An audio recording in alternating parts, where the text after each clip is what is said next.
Hi, everyone. Welcome to World Tai Chi Day 2020, coming to you from Lakewood, California. The event is being sponsored by, I don't know who actually sponsors, but this particular event is being sponsored by King's Kung Fu in Lakewood, California.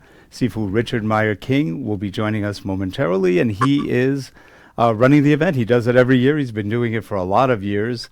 And Richard's a good friend. He and I know each other from, oh gosh, over 25 years, I think, already. And Yeah. we've got several people that will be teaching today. Richard will be teaching, and he's got 50 years. You've been in this a long time. About 50 years of Just practice? under 50, about 48 as of 48 years. Yeah. 2020. Yeah.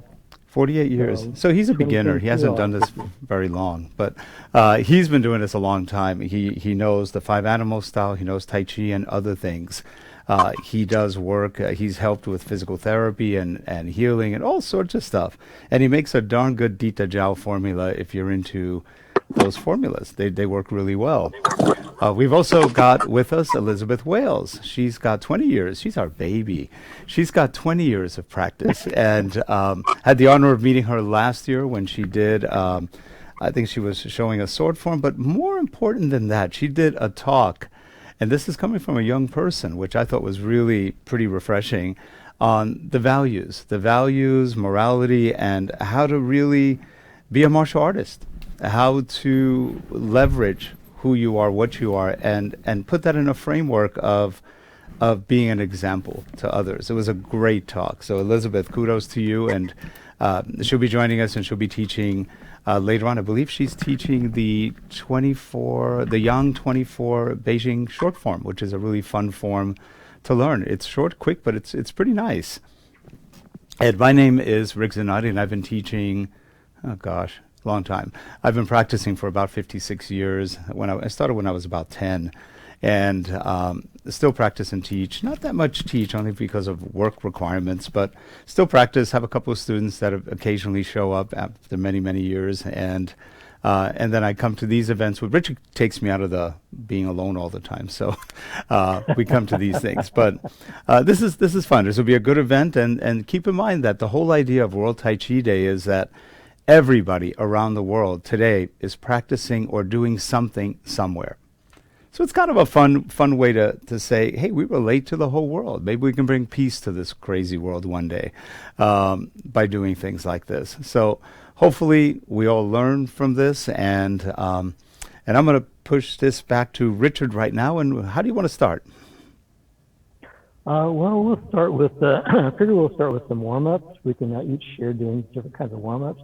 I just, I'm kind of a goofy guy, Rick, right? I kid around a lot. So you were talking about who we're sponsored by. So I just thought I'd point out that it's possible we're sponsored by Corona because we're online right now. So, Yeah. but that's, so Jim, my sister says my Corona doesn't have a mask on. So, but I just had to kind of drop that in there. So, the way that we can start out is with some warm-ups. I don't know who would like to go first. And we can do a variety of things. With my Tai Chi people, I've gotten them to going down on the floor and doing stretches. I know a lot of times people don't want to go down on the floor and do stretches because I think the concern is getting back up. But you know what? Yeah. Sometimes just making the effort of gently going down and then getting back up builds your strength. I relate this to something that happened to me in 2016. I hurt one of my knees really bad, and I spent almost a year finding a decent orthopedic because my joints are a little different. They work just fine, but they're not textbook joints. So I had to find somebody who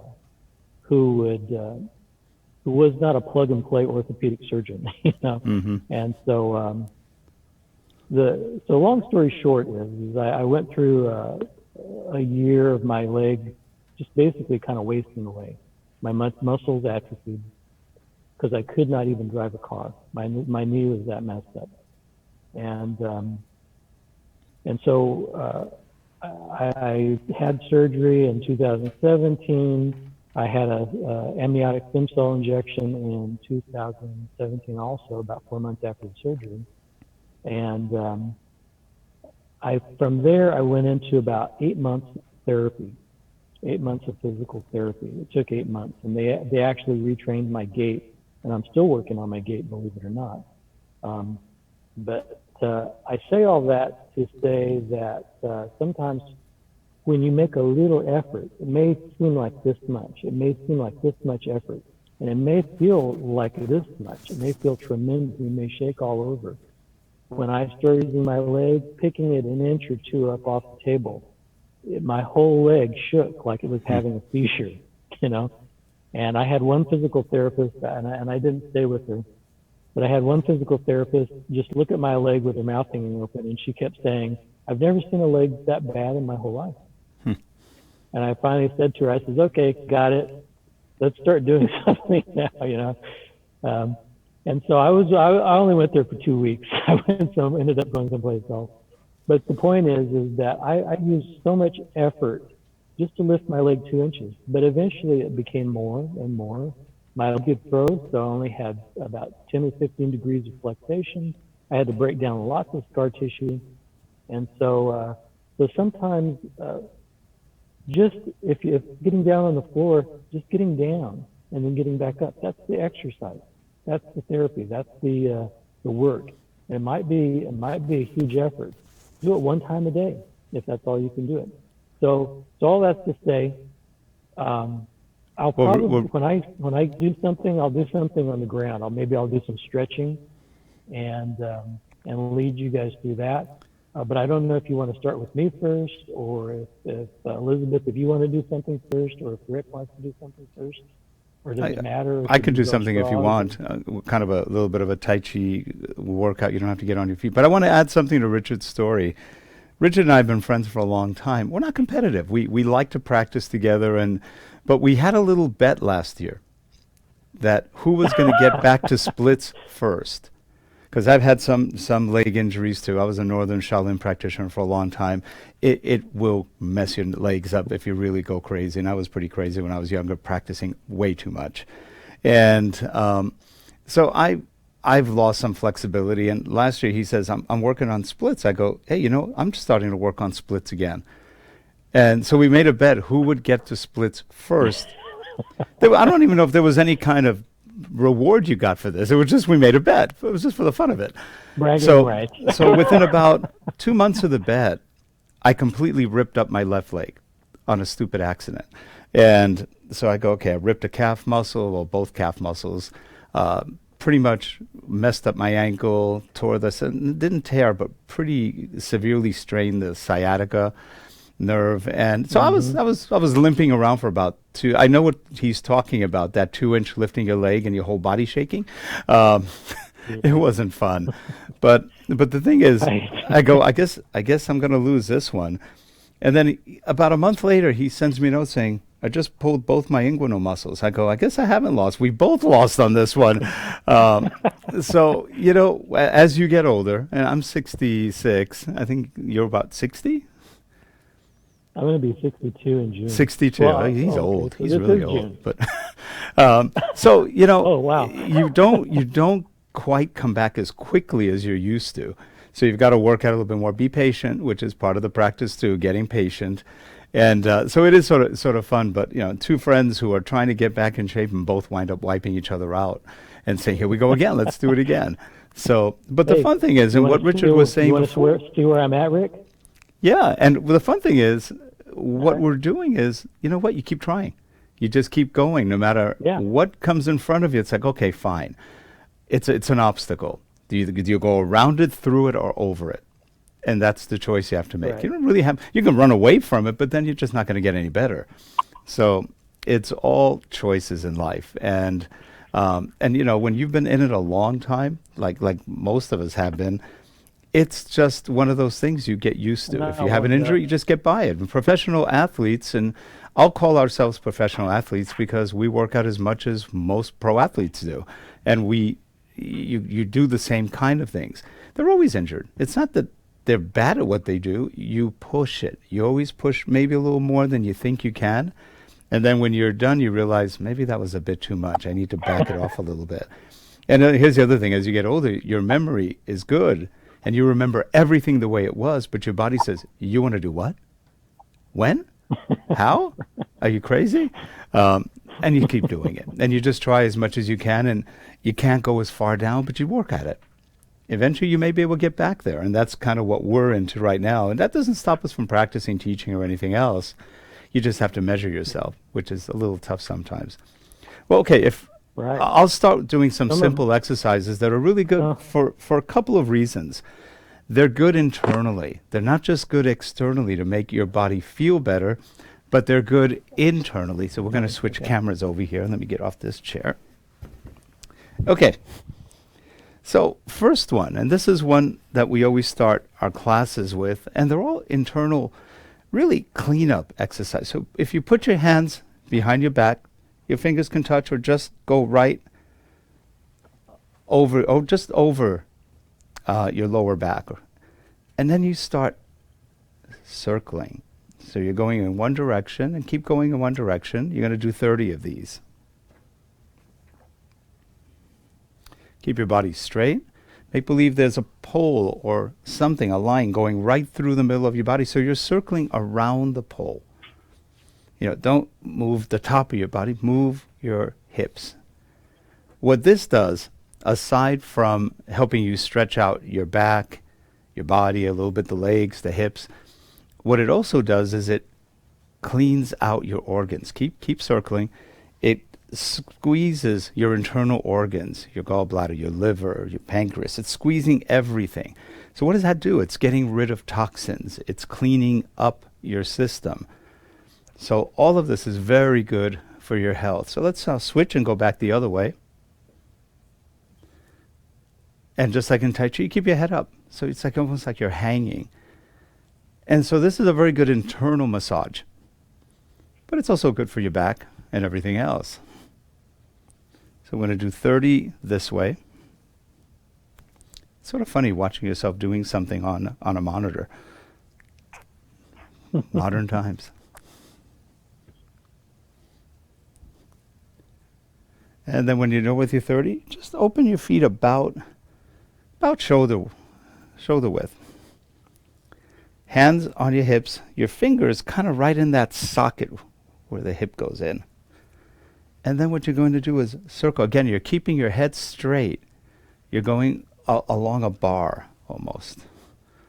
So you're circling around the bar. Now this is a very good internal exercise too. While you're doing this, put your hands on your stomach or your intestinal area. Can you feel how everything is moving? Mm-hmm. I will guarantee you this, if you do these exercises for a long time, your stomach will be harder than if you do a lot of sit-ups. And people go, I can't try it. It's amazing. So this will also massage your internal organs. It really does well for your abductors and flexors. It really helps your hips. This will get rid of that arthritis. If you get it as you get older, you can get arthritis when you're young. So this will get rid of a lot of problems in movement. So then switch.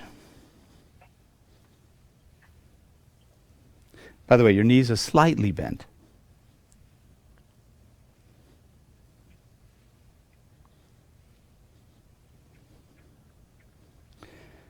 I learned this exercise primarily, these are common exercises, but the routine comes from Professor Y.C. Zhang, who died, I think, at the age of 94, 95, so about 4 years ago.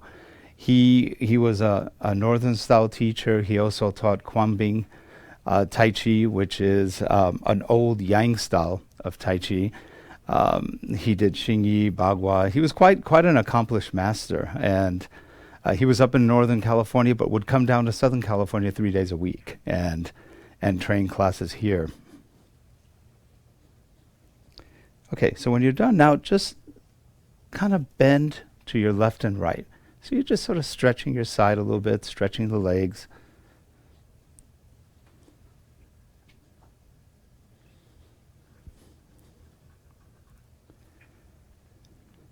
Now, a lot of people like to do leg rotations, and they're not bad, but they're not the best thing for you. If you put your hands on your knees, some people go all the way down. Let's not. Let's just go a little bit. Because what you don't want to do is really hurt any meniscus or your ligaments or anything. We just want to gently massage them. So if you do 10 of these, and then switch the other way. So as you're doing those, again, you're just relaxing. Don't force it. You don't want to go all the way down. You can, but it's probably stressing the leg more than it needs to, even if you're young.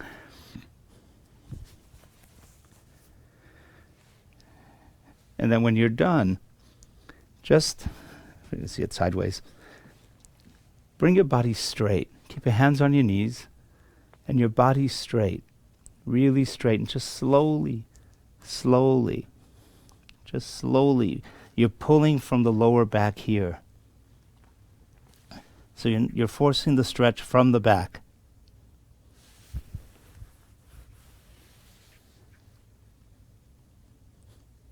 And come up just very slowly. So now, with your elbows, just cross them. And again, keeping your back as straight as it can, just go as far as you can. If you can touch your feet, you're doing really well. And then come back again. So again, elbows and go down. Stretch as far as you can forward. So as far as you can go. And then right when you get to the end, just relax it down. So you're going as far as you can, then you're relaxing down. And your elbows are just crossed. And come back up again. And one last time. Let's stretch as far forward as you can. Elbows together. And just relax gently. You can even gently bounce, but not a lot. Just very gentle. Kind of loosen things up. And come back up. Another one that's a good exercise, especially in Tai Chi, is to keep in mind your waist is what moves everything in Tai Chi. It's the coordinator. It's the conductor. So what we're going to do now is just leave your arms hanging. So just hang. You can even stretch them out a little bit like this. Just shake them and just relax. Now you're going to turn. Your arms are hanging. If I stop, arms just fall back. So just, this is all happening from the momentum of your twist.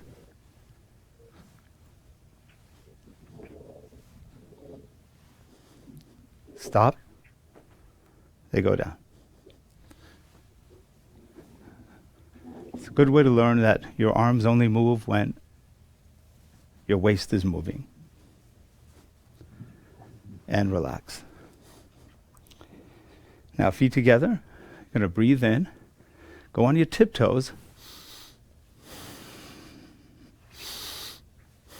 Down. And up. And down. And up. And down. And up. And down. Up. And down. Up.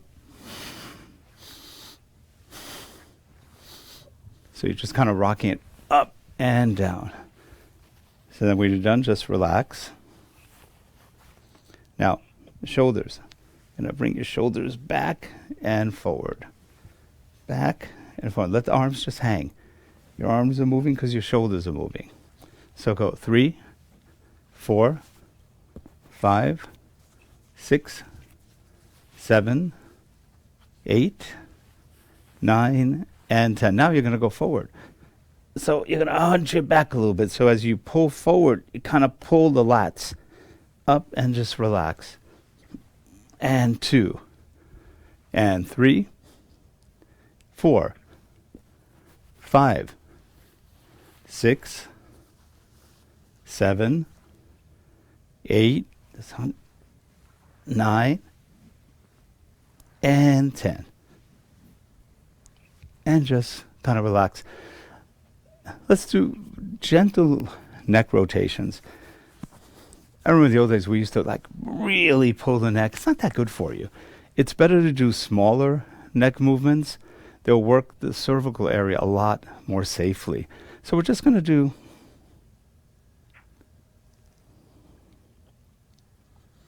See if you can feel your vertebra popping or moving a little bit. So 3, 4,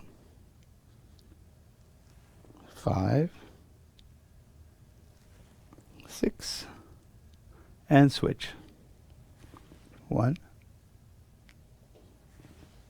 2, 3, 4, and 5. Now, with your chin, you're going to reach forward and try to touch your chest or your upper ribs. And relax. Don't pull hard, just pull gently. So again, 2,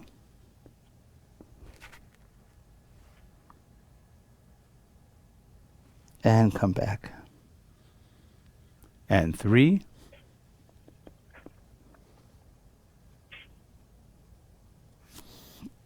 and come back. So now let's go to the side. 1. And by the way, here's a trick. If you're going to the side and it's stiff, if your neck is stiff, you can do a lymphatic stretch. You can press right here, right under your clavicle, collarbone. Put your fingers right in there. There's a little hollow. And you can go all the way without, even if you're really stiff, it'll let you go all the way.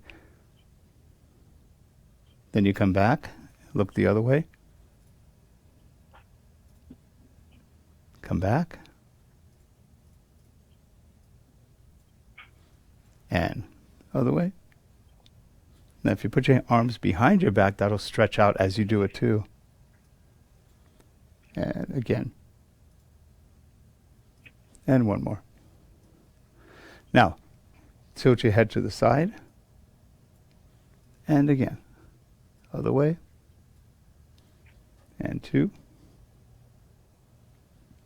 And 3. 4. And 5. So just relax. Shake out a little bit. Now, just to stretch the hands a bit. If you put your hands out, palm up, all your fingers start curling in. So it's like a praying mantis or even a crane type thing. And relax. Turn. 2. Now you're pulling in hard and you're relaxing. 3. Pull. Relax. 4. Pull and relax. Pull and relax. Pull, relax. Pull and relax.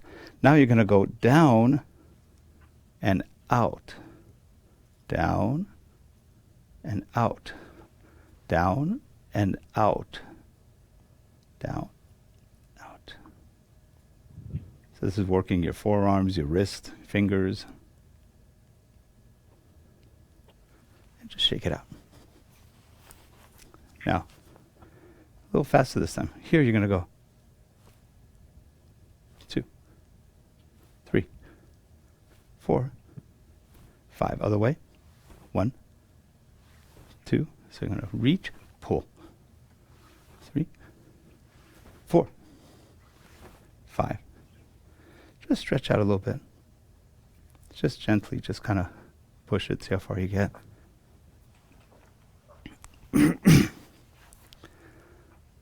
So now, move over a little bit. Just going into a relaxed horse. I'm not bringing my feet parallel. I'm slightly open. So that your knees are aligned to your feet. And just go down far enough so that you can't see the tips of your toes. Or of your shoes. So just gently go up and come down. Go up and come down. You can bring your arms up here if you'd like. And up. Up. And up. And down. And up. And down. Now, just kind of lean to the side. Just gently working the legs at this point.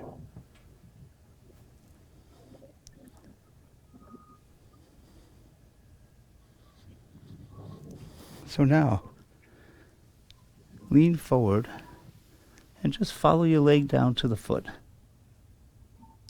Feel the lower back being stretched a bit.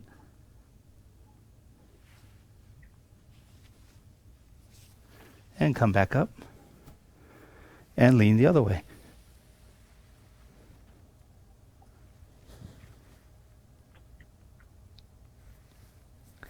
And back up. This is the one I couldn't do 6 months ago. So like Richard said, those 2 inches can become much better. So go down to the right again.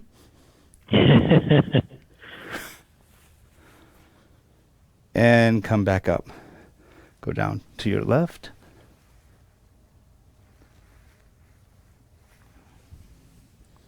And back up. Again, turn, go back down. And come back up. Down again. And come back up. Now from here, we're just going to do a gentle back bend. Nothing really pushing it too much. So just come back up. And down. Again, kind of move out your hips a little bit. So you're just kind of going from one to the other. Now, by the way, that hip rotation we did earlier, if you open more, you can really stretch out the legs. Normally it's about hip, but you can open it more, you can get a really good stretch out of that whole inguinal area, buttocks and hips. Okay, so let's do a quick, one of the things I wanted to talk about today is standing meditations. And each one you may have heard of before. It can be called mind boxing. Somebody's coming in. Yes, Karen should be on now. Okay, great. Hi, Karen. Hi. So anyway, each one... Just, having Rick lead some warm-ups right now, Karen. So each one is mind boxing. It's similar to Xing Yi Chuan in terms of the intention is there. As with most internal martial arts, it's a lot about intention, focus. Well, each one is a lot about standing meditations. Now, usually you start with low. So your feet are about shoulder width apart. Your hands kind of form a slight circle. And your fingers aren't limp. Practice this. Just hold your fingers up and just stretch them up. This would be really extreme. I'm really stretching them, if you can see. Now relax that, but don't go limp. Limp, not good. It's dead. You just want a little bit of, and the thumbs pull up. What the thumbs do when they pull up is they activate your lung meridian area. So they're good for your breathing. So you just gently open the fingers up. Legs are ever so slightly bent. So instead of the knees straight back, so my knees aren't like this, just slightly bent, naturally kind of bent. So you're semi-bouncing on it. So the first position of this each one form is going to be here. So this is, again, is for generating energy, moving energy inside the body, and you're keeping it to the lower organs here. And you're just very relaxed. Your breathing is natural. Don't force it. Try to get your breathing into your stomach, diaphragm area, not up in the chest. You want to relax. Fingers ever so gently pulling. Head up as if being held by a string. And the knees just slightly, not even bent, just relaxed so that you're not holding up or going down. Just relaxed.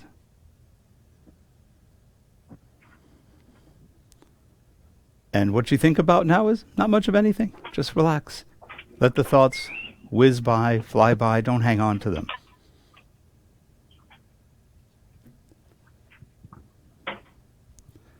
Second position, you would come up a little higher.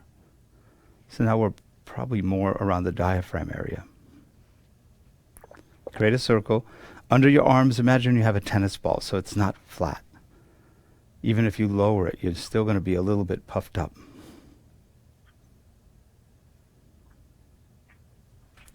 And again, gently pull the fingers. And your gaze could be through the distance, far, infinity if you can. Just imagine just looking out into the distance. If you're indoors, imagine something far away. Third position would be more up near your shoulders. Now this position is usually called the universal post. This is probably generating a lot more energy than the other two. Can anyone feel their palms vibrating a little bit, or their hands? A little bit. A little bit? As you gently pull the fingers, does it make it stronger or lesser? Stronger unless I pull them too far. Right, and then it just becomes, so just a little bit of a pull. Shoulders relaxed. This is the kind of thing I usually do for about 5 minutes a day. You can do an hour. I don't think it's necessary. I think in the old days when they had nothing better to do, an hour was okay, but people work, they commute, they do all sorts of other things. 5 minutes is good. It moves your energy. Now from here, you're going to move to here. So your shoulders are relaxed. Pull it back a little bit so it's straight, not this way. You want to open up your chest. And again, you're not limp, you're slightly pulling. Legs slightly bent, not locked. And you're breathing relaxed again. You can probably breathe a little deeper in this position because you're opening.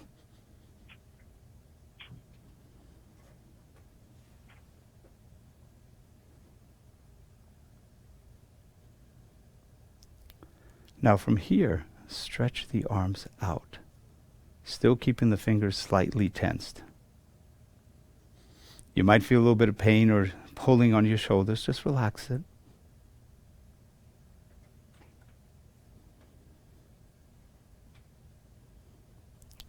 Then you're going to move to the front, and your hands will turn until the palms face up. Again, fingers are slightly pulling, not closed, not tight, just slightly pulling.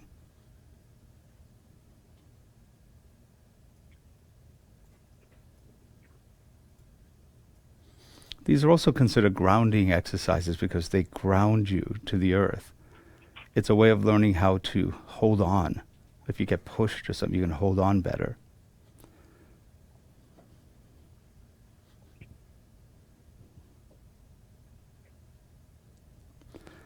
Now, bring your feet together, a little more together, and slowly, real slowly, bring your hands down, palms facing each other.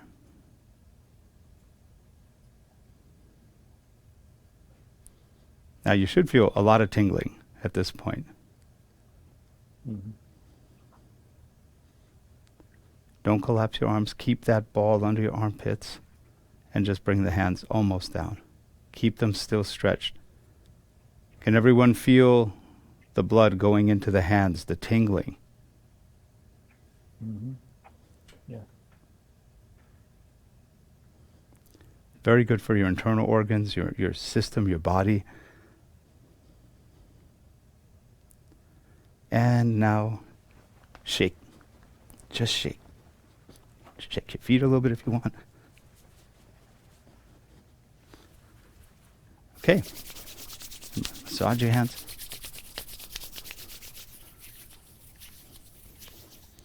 So again, we're moving our internal energy. We're moving our vital energy, if you will.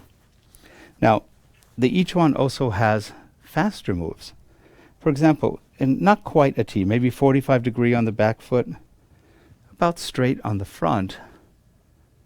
we're going to start like this. So now our weight's distributed between come back. So this is very relaxed. So as you move up, the hands kick out.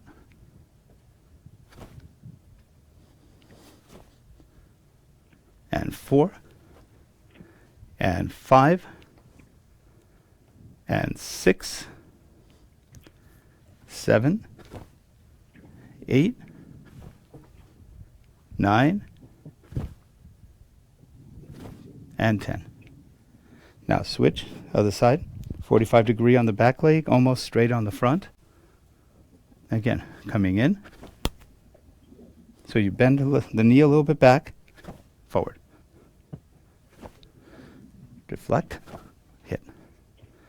As you move up, the hands push. Totally relaxed, out. Keep going, 5, 6, 7, 8, 9, and 10. And relax. So that's kind of a quick 5-minute introduction to each one and the kind of movements. Here's another exercise that is also done in Tai Chi a lot, but it really comes from the Yichuan family of moves. So again, 45 degrees on my back leg, a small channel, hands holding a ball, a sphere of energy, if you will. You're going to breathe in.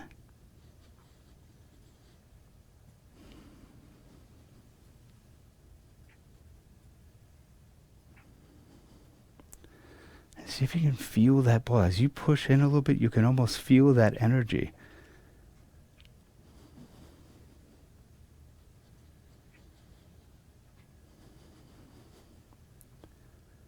Breathe in. Breathe out. Breathe in, relax. Breathe out. So from the side view.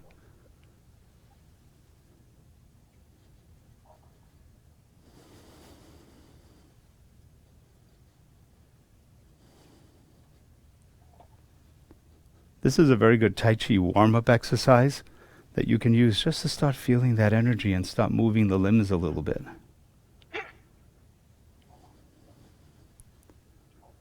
And to turn.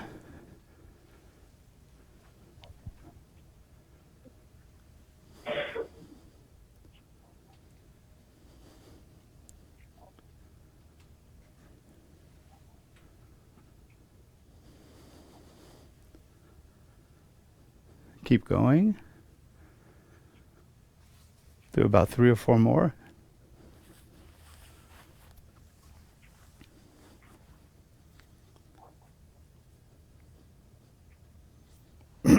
And relax. Any questions on what we were just doing?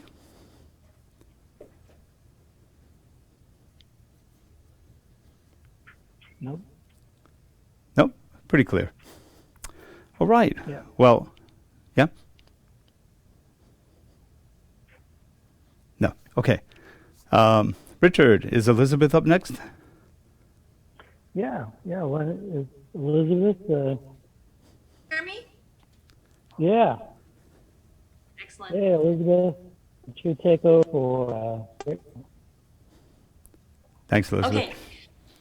You betcha. Oh man, I just really love what Rick just did for us. Thank you so much, Rick.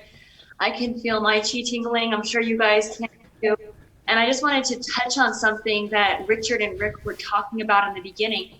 And that was how they both went with their injuries. You know, at the heart of Tai Chi is the philosophy that we don't resist what happens to us in life, because that's going to make it harder for us, but we go with the flow and we allow it to teach us. And one of the Lao Tzu philosophies is that if it's still causing us pain, then it's still teaching us something, and that's just grow. And I think that your guys' stories is a really good example of that, because I was in correspondence with you, Richard, during your injury, the growth and how inspirational it is as we go through something difficult like an injury. So thank you so much for being an example in Tai Chi practice. And so I'm super excited about today.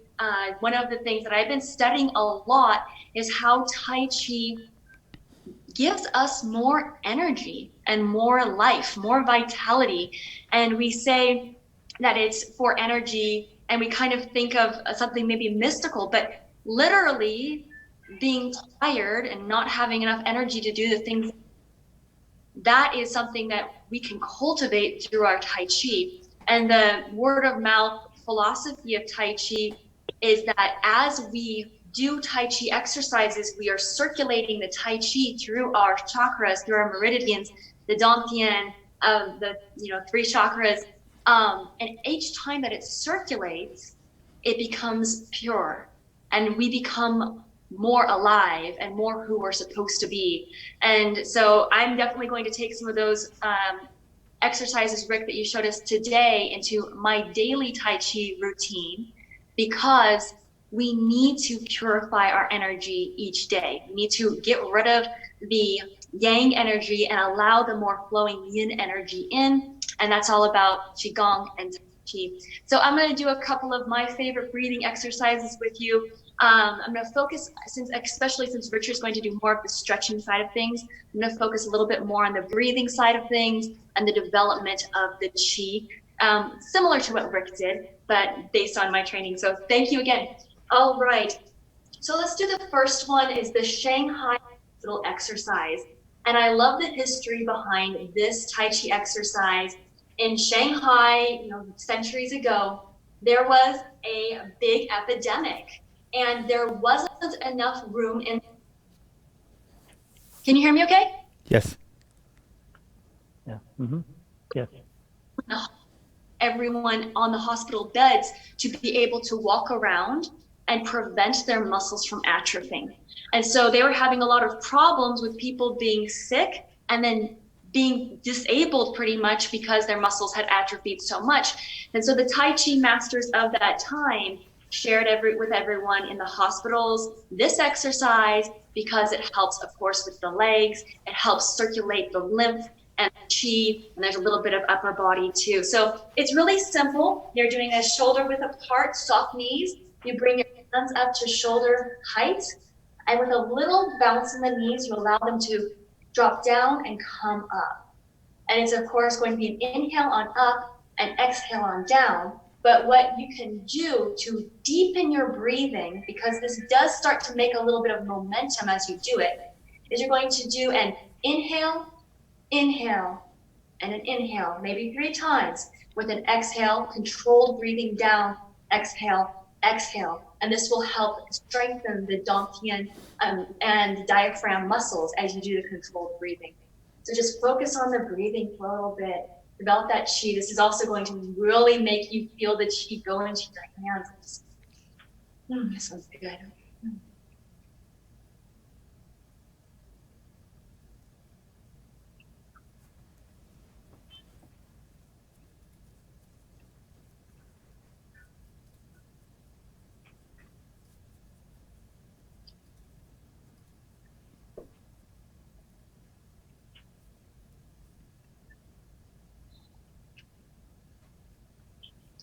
You feel that rhythm that's going throughout your body right now? Pretty amazing.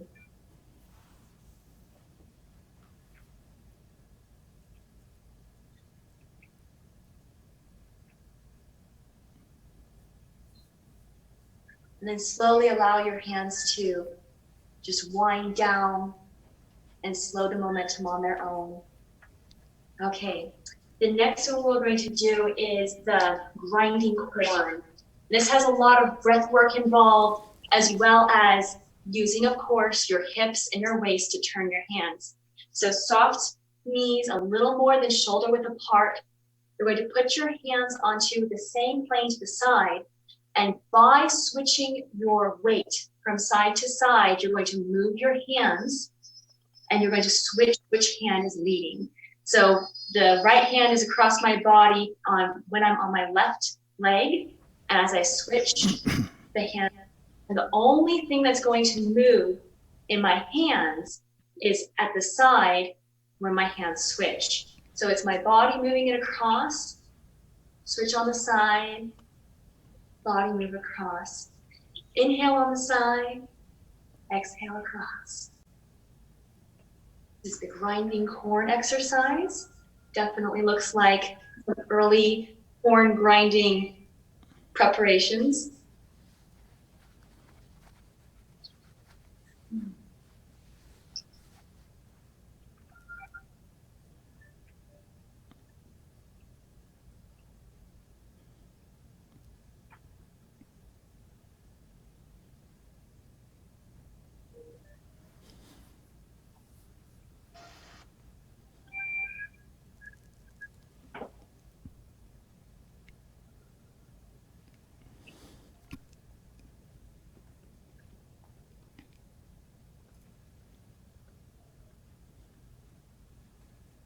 Very good. Just make sure that it's your hips that are moving your hands, the shifting of your weight that move the hands from one side to another. Try breathing really deeply. So many people, all of us, usually breathe only halfway into our lungs capacity. Focus on breathing deeply, deeply into the lungs.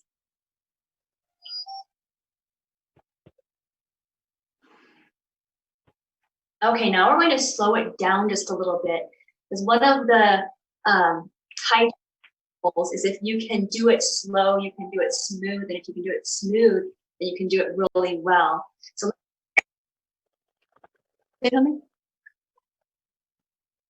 let's go a little bit slower. Into a count across.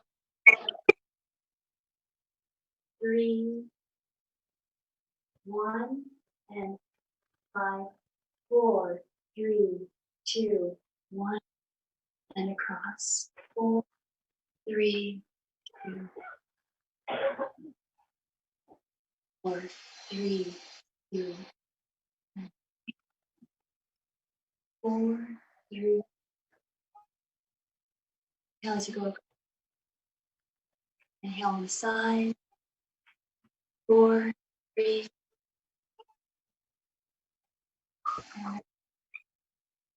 More times. Exhale.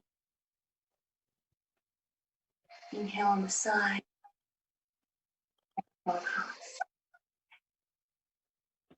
Now let's give the break.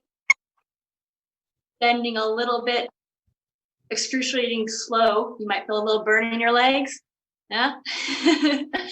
So giving the legs a little break on the engaging of those quadriceps. We're going to be doing a picking fruit exercise. So you're going to be reaching up with one hand, and the opposite foot is going to stretch back. You're going to reach as far as you can without hyperextending your arm.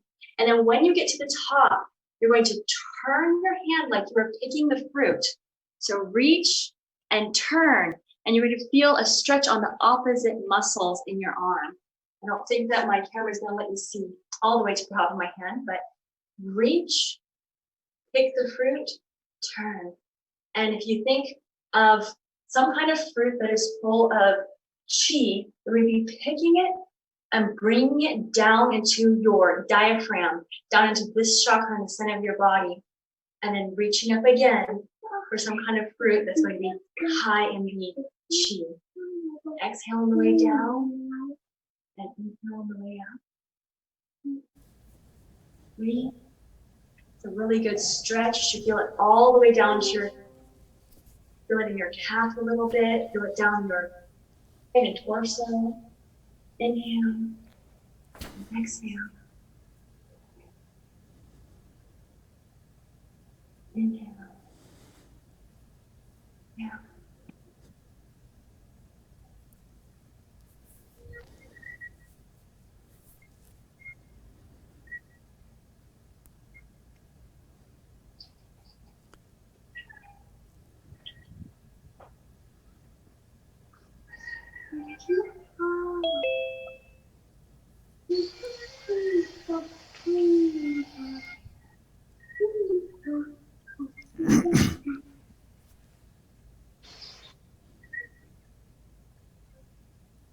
Okay, let's do it just a little slow. On a count of 4, 3, 2, 1, up. 4, 3, 2, 1, down. And switch. 4, 3, 2, 1, up. 4, 3, 2, 1, down. This helps strengthen our muscle and nervous systems connections, our neuromuscular system. We do it slower, more precise. The nerves have to fire at a different rate. Hold the muscles and exhale. 3, 2, 1. One more time on each side. And exhale. 4, 3, 2, 1. And inhale. 4, 3, 2, 1. And exhale. 4, 3, 2, 1. Okay, give it a little shake out. Go back down into a slightly wider stance than we had for grinding. Because we're going to do one called Swimming Dragon. And this one's fantastic. There's a nice stretch in the arm and torso. We're going to be engaging the legs a little bit, and fantastic for the chi. So you're going to take your opposite hand and reach across. The other hand's going to be curled up here, ready position. You reach and you turn your palm upward, or at least towards your front. And you're going to shift your hips to turn your hand. Now, as you turn your hand, it's going to circle back to the ready position, and this hand comes out, reach, turn, and across. So this is the Swimming Dragon exercise. Inhale as you reach across. Exhale as you move your hand through the water, the dragon. And the dragon is a symbol of chi in China and in the martial arts.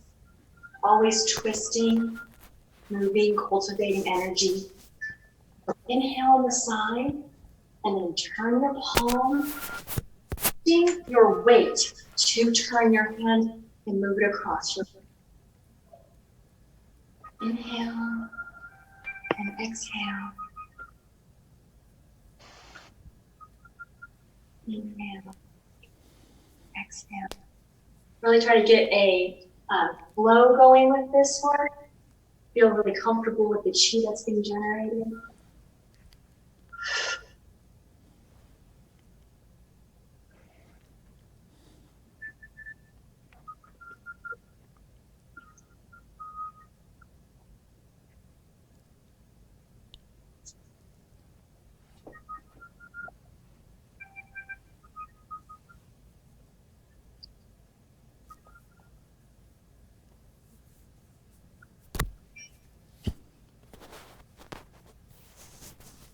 Let's go ahead and do it one more time at a moderate speed, and we'll slow it down to what my grandmaster called Tai Chi.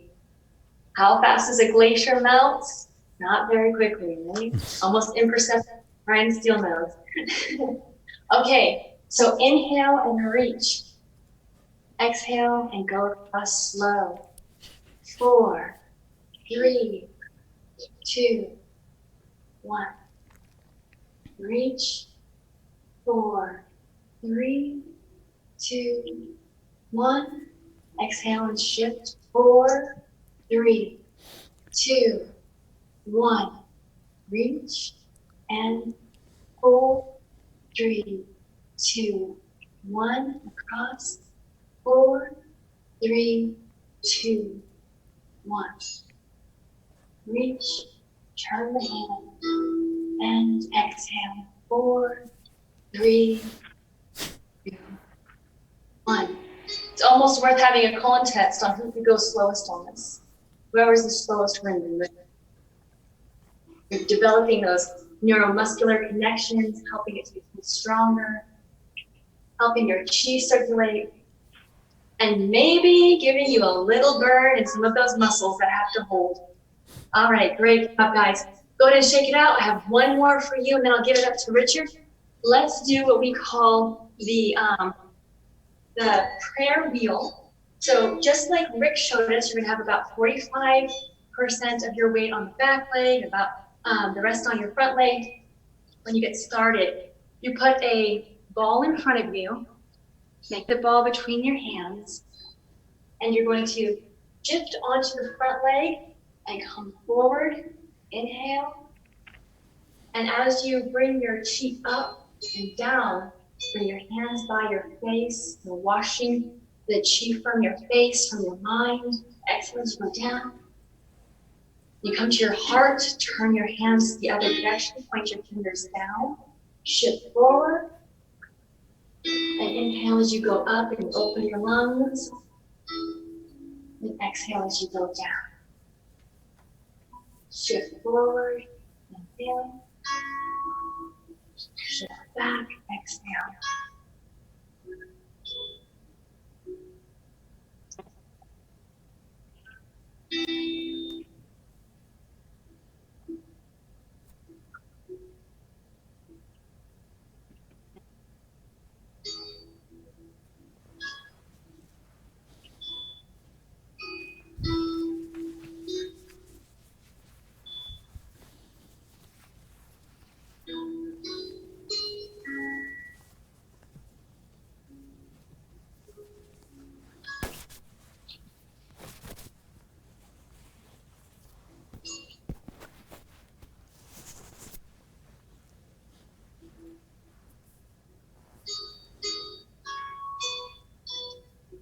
Let's do it 2 more times, then we'll switch legs. Inhale as you go up.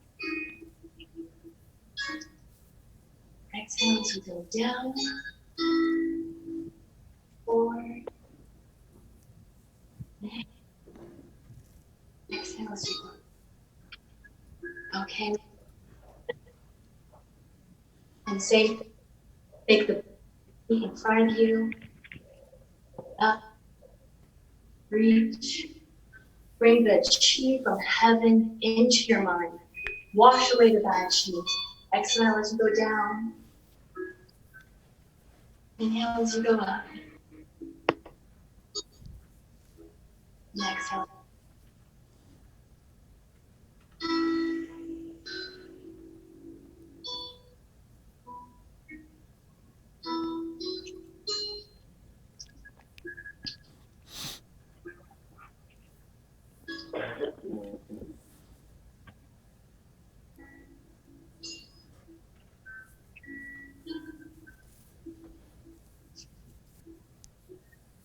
Two more times.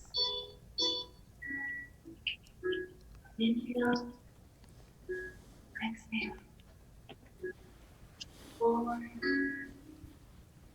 Inhale. And exhale.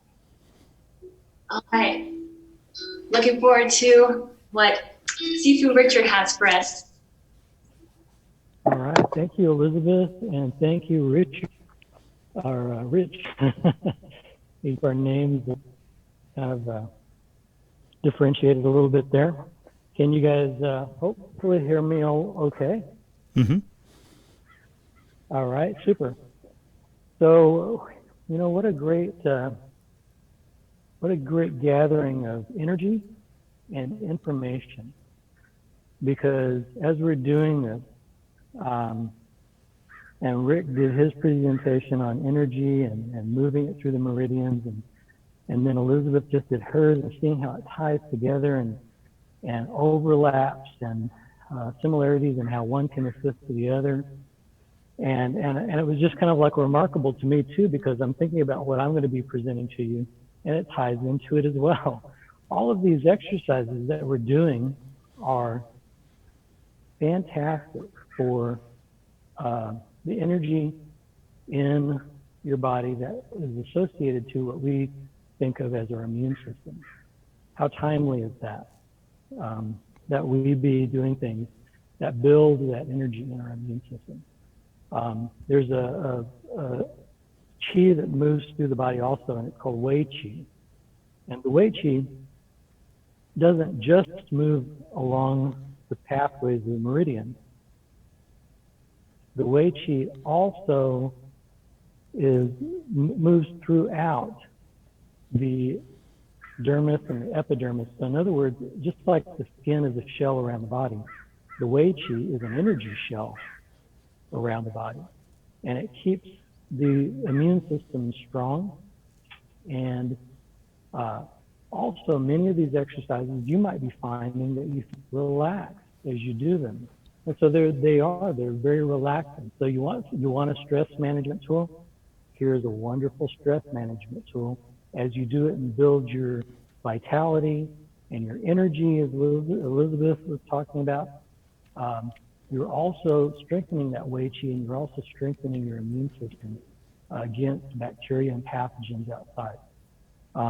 And the relaxation, that's great too, because we know in the presence of relaxation, the body becomes more resilient and stronger to fight things off. But when you're under stress, the body gets wore down. If you have bad sleep hygiene, the body gets wore down. And now then you become more susceptible to those things. So these are great tools to improve your sleep, improve your ability to manage and handle stress, improve your ability to go with that flow. I hear about classes that are called stress reduction classes. I always kind of laugh because I think to myself, I wonder where it's going. I don't think you can entirely get rid of the stress in your life, but what we can do is manage how we react to it internally. And part of that is, as Elisabeth was also saying, and that is going with the flow. You know, you can't change what happens sometimes, but you can change what your response to it is. You can change what your reaction to it is. And sometimes, also again, just repeating what Elisabeth said, those difficulties within them is a lesson. Sometimes comfort doesn't build character, but problems and discomfort does build character and does build a kind of an internal strength. Just to add to something, I started in Kung Fu and Tai Chi when I was 13 or 14 years old. I'm going to be 62 on the 12th of this month. And I believe I've had 2 knee surgeries in my life. I blew my knee out in the 1970s, and I was fortunate at that time to have found some really good doctors that fixed it. And then 40 years later, I did it again, and it was entirely me doing something mechanically wrong. So that's another story for another time. But I'm mentioning it because when I had the surgery, they gave me pain meds, and they said, here's pain meds, you'll probably need these. And what I found is I never took any. I never took any pain meds in the 70s, and I never took any pain meds in just recently in 2017. And it was because I managed it. I just kind of went with the flow of it. Sometimes if you fight pain, it will win. And so the important thing to do is learn how to manage it and flow with it. And so anyway, enough flapping my gums. What I want to do now is I'm going to bring you guys down to the ground. I'm going to stretch you out. I'm going to give you some soft exercises down on the ground. And I'm going to grab a little stress mat because my ground right here is concrete. And it's okay to do it on concrete, but just at the moment, I think I feel like I want to sit on a stress mat instead of the concrete. So, let me fix my camera so that you can see what I'm going to do and hopefully follow along. Now, sometimes it's not easy to get up and down from the ground for people. If you can squat down, and you can bring a hand down here, and you can kneel to one knee. And you can begin to bring yourself down, okay?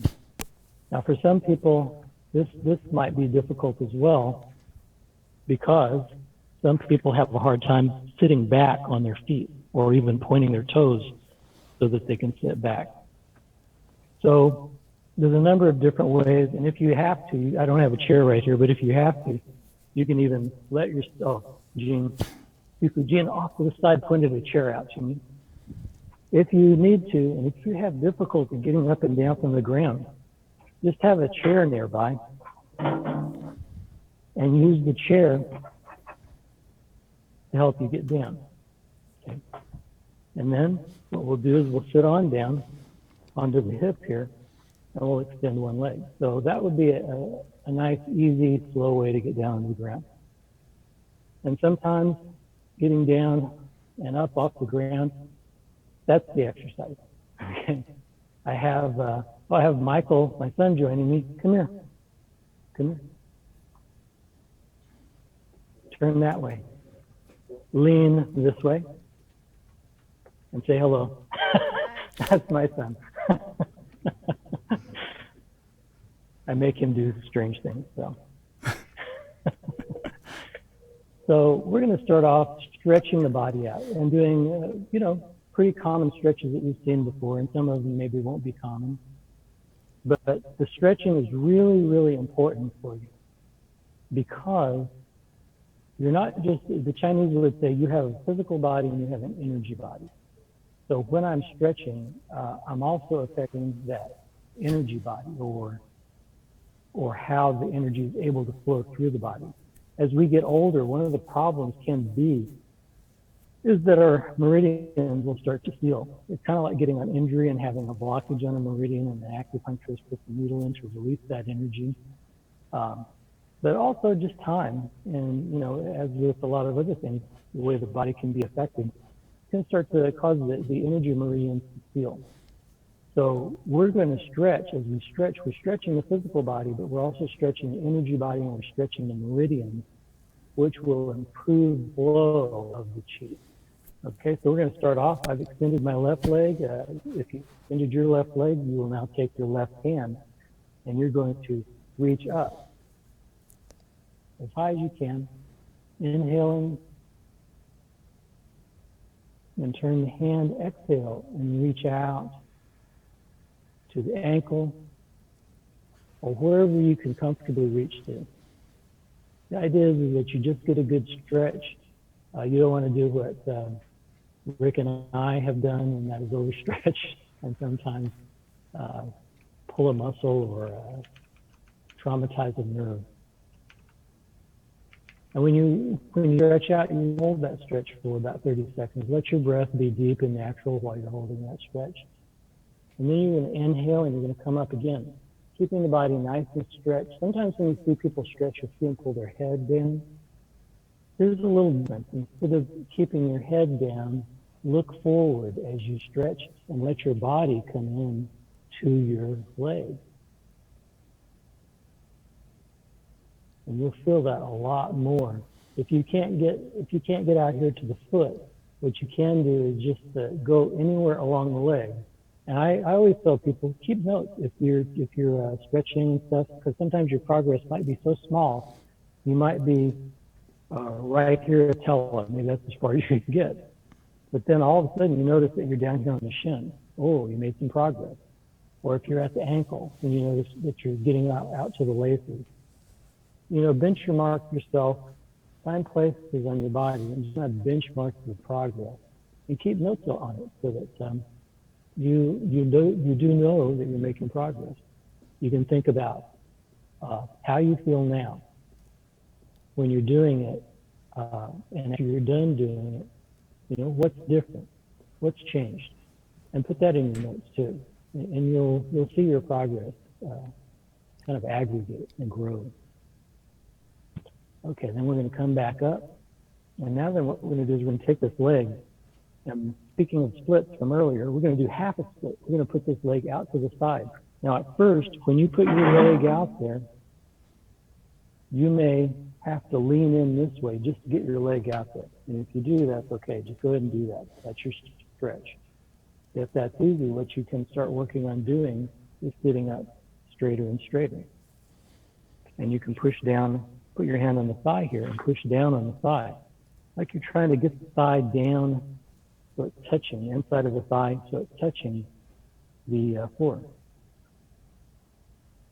And as you're doing this, just depending upon how you feel, you can be reaching down the leg to the knee, the calf, going to the ankle, just going to wherever you're comfortable going to.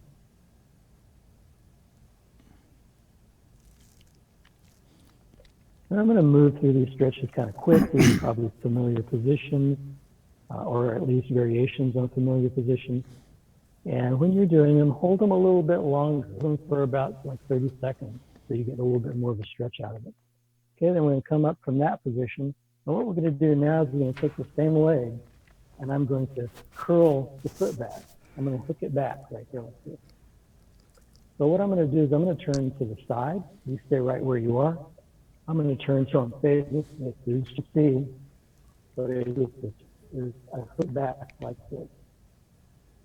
And then I'm going to sit up here.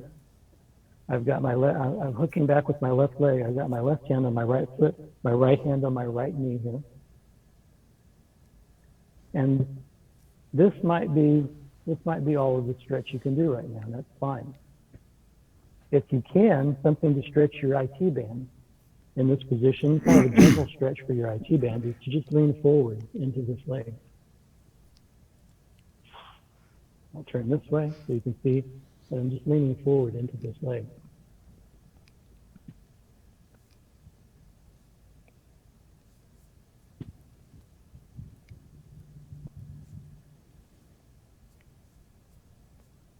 Another great thing about a lot of these movements, you can come back up, inhaling, and exhaling, these circular movements, bouncing movements that we did earlier, and that I'll be doing some with you as well, is they also promote the synovial fluid in your joint. And your synovial fluid is like your body's own WD-40. It's like a lubricant. And when you move the joint around like that, it helps to distribute the synovial fluid throughout the joint. So that's a really good exercise and joint preservation exercise as well. I have very small joint space. I'm going to come back up. Now then, what we're going to do is this foot right here, if you can, just if you can, take hold of the foot and lift it up. And also, if you can, this might be where you need to stay at. If this is easy enough, and just lay that foot up on top of this leg, this thigh or hip right here.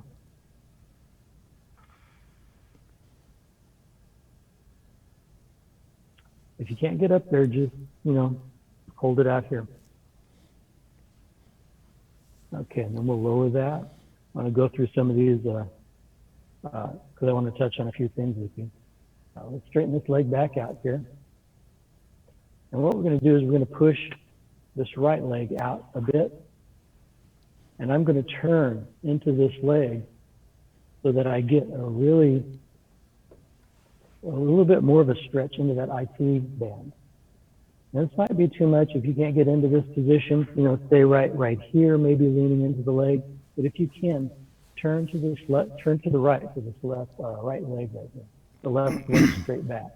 So getting a good stretch on the IT band in the right leg, and you're getting some good stretching into the hip flexors on your left leg. The hip flexors get really, really tight on people. There's a saying that sitting is the new smoking. And what happens is a lot of these muscles can get short and tight, and the hip flexors go up into the back, and that can cause back pain. So actually stretching out those can really help the back quite a bit.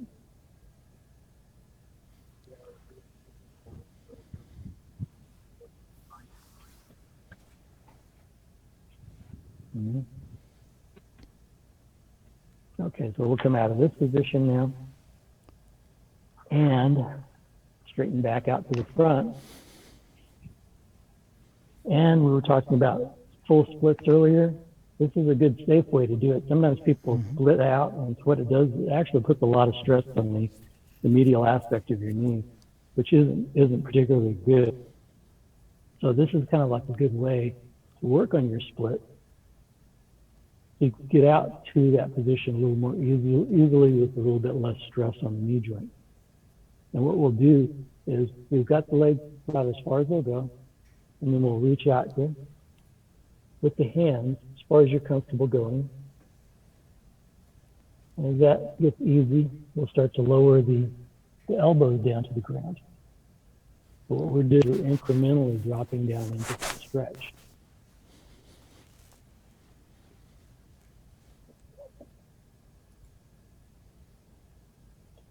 Okay, we'll come back up from that stretch. Like I said, on your own, I'm going to kind of go through this side a little quicker because I want to touch on a few other things with you guys. And just like on the other side, we're going to repeat the same thing on this side. Inhale and come up. Exhale, stretch out. Bring your body in, keep your eyes straight ahead.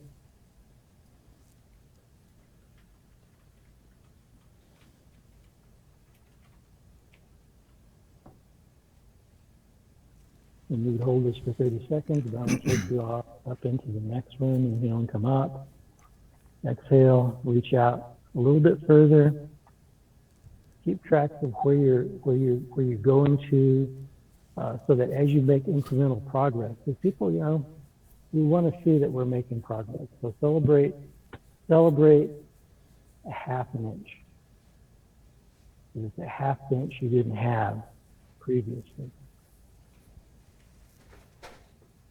Celebrate all progress. Okay, and then back up. And on this side, we're going to take the leg out to the side, another half split on this side. We're going to put the weight of the hand down on the thigh here, kind of gently stretching into it, like we're trying to get the inside of the leg down to the ground. You can also slide down the leg if you're able to the knee, to the shin, the calf, the ankle, going to where you're comfortable, or perhaps where you have your least degree of discomfort. And then back up again. I'm going through these quick because, like I said, I just want to, pardon the noise of the chair, I just want to take you through this so that I can get to some other things with you. We hook this leg back. We push this one out a little bit, and we lean into the leg, starting to stretch the IT band a bit. You can also do standing at a table. Just put this leg up on a table, lean forward to it, and it will give you even a little bit more of a stretch into your IT band. The IT band is one that can get tight as well, so it's really good to stretch this one out. Sometimes people have problems like runner's knee, which a lot of times is less your knee and more your IT band. Okay, come back up. And what we'll do now is just as we did on the other side, we'll lift this foot. That's easy enough. You can bring it over here and rest it on the hip or the thigh. This kind of like gets you some range of motion. So if you want to, you can sit in a full lotus position or half lotus position at first.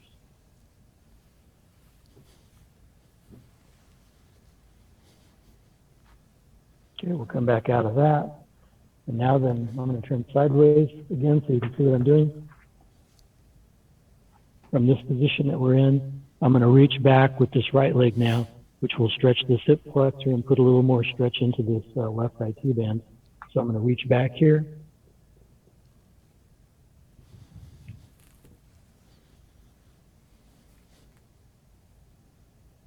And you can alternate between leaning into this one, get a good stretch, to pushing up, which gives a good stretch back here.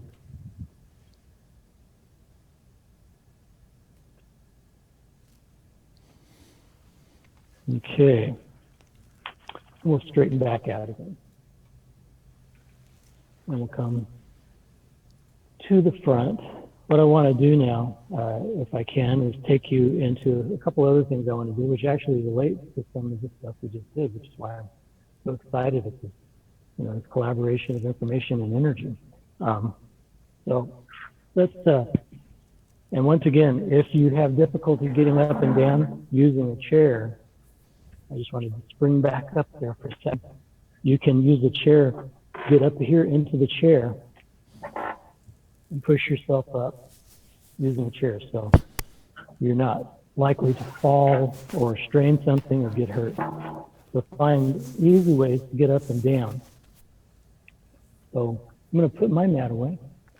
Have you guys all come up to a standing position. I'm going to shake you out as well. Shaking out, shaking the body out. Great thing to do. The Chinese called all of your joints gates. And if you're carrying energy in any of your gates, that's going to truncate your energy right there. It's not going to flow through that gate. So these shaking exercises are sometimes called shaking the gate. We want to get them really relaxed.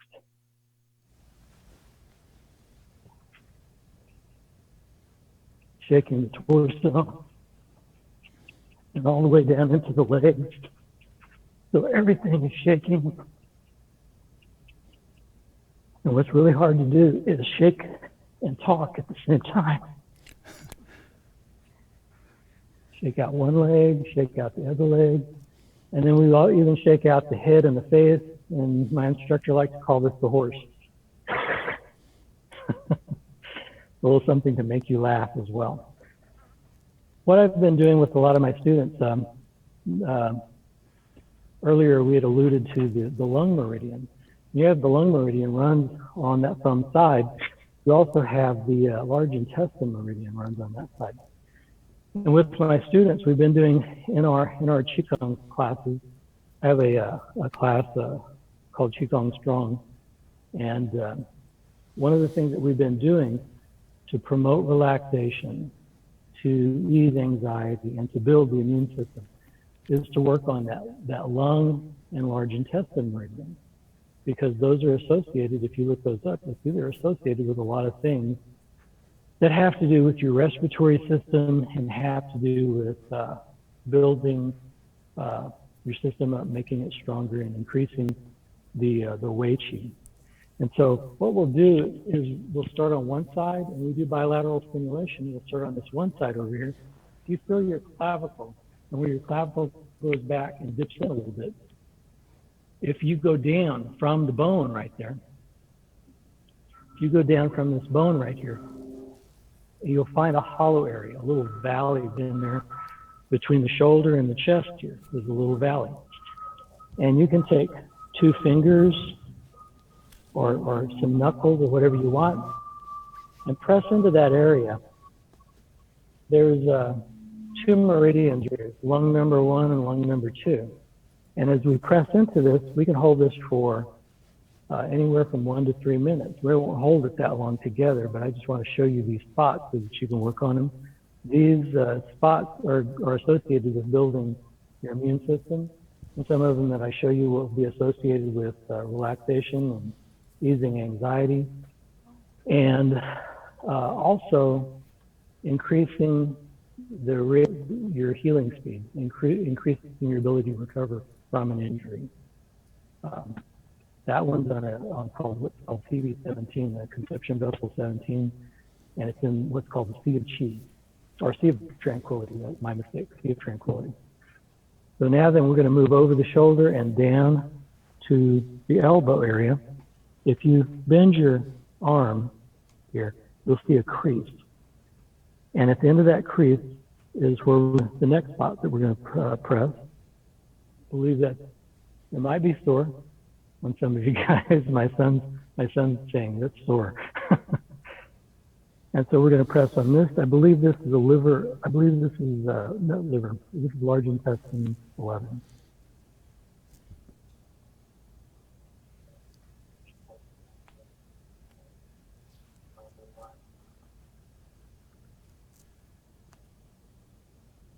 I'll go a little faster. Like I said, you hold these anywhere from 1 to 3 minutes. I'll just take you through these quicker. You can make some notes on this too, so that you don't forget it. I'm going to slide on down here. And as you get to the wrist, just kind of press a little and go slowly, and you'll find your fingers drop into a little valley, a little hollow spot. And that area is like probably 7, 8, and 9 on the large intestine meridian. And so we can press into that also. That might be very sensitive too. You know, all of these spots should be a little sensitive, but if they like really speak very loudly to you, that means you need to work them a little bit more to relieve any blockages. And now what I'm going to do is take you on down between the point we just pressed and the knuckle of the index finger. Right in the middle of that, right there. And you'll see people, they'll massage this. It's called, I believe it's pronounced Higu. I think it's number 4 on the large intestine meridian. But it's not in the muscle, it's not in the fleshy area. You see people, they'll massage this and they'll go, oh, that's so nice, right? But it's going to speak to you a little bit. When I say that, that means it's going to ache. It might hurt a little. It's not in this meaty area. It's against the bone right here. So instead of just massaging into this meat area, you're going to take your pressure from going in like this, but going sideways against that bone right there. Now you slide up and down a little bit, and you will find a spot right there that's kind of achy. It'll speak to you. If you can't find it, let me know. What I'll do is I'll reach through the screen, and I will find it on there. No, I'm just kidding. That would be a little freaky, wouldn't it? My son, come here, I'm going to demonstrate for you. I have a volunteer. My son is volunteer. So right here on his hand, you see, I could massage in this meaty area. No big deal, right? You don't feel anything there. It is against this bone right here. And so I have to go on the side of the bone, and it's probably right about there. You feel that? Yeah. You can't see his face right now, but his face says, ow. So you can trigger it with this finger. You can grab it with the thumbnail like that, and that will get it too. He's wincing even in the morning. This is one of the perks of teaching your children these things. You can give them pain. Thank you, Michael. So just kind of shop around on it. You've got this whole area. It's right about in the middle. You're going to massage that spot. Now, real quickly, I'm going to take you down the other side. We're going to go, because we want to, like I said, we want to do this bilaterally. We do it on this side. We want to stay balanced. So we go over to do it on this side. And now I'm going to take my fingers. I'm going to find that valley between the shoulder and there. I'm going to press in there. It'll probably speak to you a little bit. You'll hold that. We won't do it for even 1 minute. We'll maybe be on it for about 30 seconds. But do it 1 to 3 minutes. Now we're going to go over this one down to the arm. We're going to bend the arm. Look for that crease. Go out to the end of the crease and press on that spot. That's the large intestine 11. Massage that spot. And I said massage. You can press on these spots. You can massage them clockwise and counterclockwise. Sometimes I tap on them. I just hit them. But right now we just do a nice, gentle pressure on it, enough so that it speaks to you. We're going to slide down the arm now to 7, 8, and 9. Right down here. They're close together, so you get, you probably end up getting all of them when you're massaging this spot. It's right in a hollow valley right there.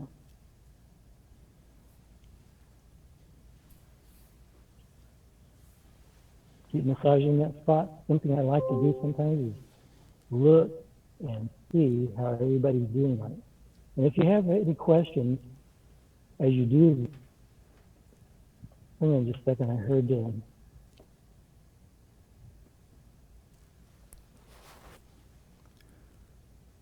somebody fell out, but I don't know who it was. Oh, did Elizabeth fall out? Well, the doorbell will come on. Oh, there she is. She's back. We lost you for a second. We're glad you're back. And now then, from this wrist point, just like I did on Michael, right between this point and the knuckle right there, against the side of that bone, just along the same side as the index finger. I believe that's number 4. And we're just going to press into that spot and hold it. We're doing all of these in some of my classes to make the immune system stronger.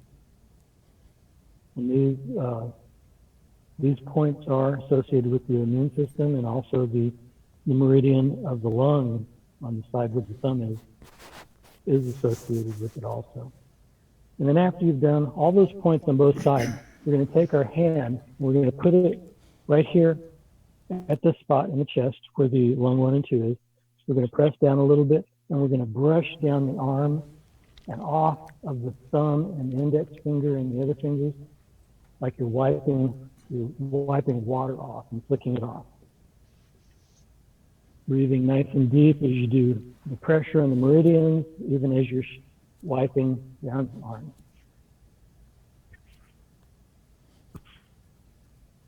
And the other side, we're going to wipe down on the other side as well, applying a little pressure, going down. Now, I mentioned also the Sea of Tranquility. There's a spot. If I go on my sternum right here, and I find the bottom end of the sternum right here, and you go up about 2 or a little bit more than 2 finger widths, and you feel around on your sternum, you'll find a little spot. And that is that point that is the Sea of Tranquility. Kind of as the name implies, it helps with nervousness, anxiety, stress. So we work that spot. This spot also helps with injury recovery and healing. So we can just massage that spot or apply pressure for 1 to 3 minutes. Like I said, jot these down. We won't stay on the spot for a whole 1 to 3 minutes, but this spot has a lot of good benefits to it. This is on the vessel of conception, so this is CV17. This is also called the Renmai channel, the back of the body is the Dumai channel. Now we're going to bring the hand up to between the eyebrows, up just a little bit. What we're going to do right here is you can tap on this spot, or you can massage that spot, or you can apply pressure into that spot. This is also good for stress, managing your stress and your anxiety.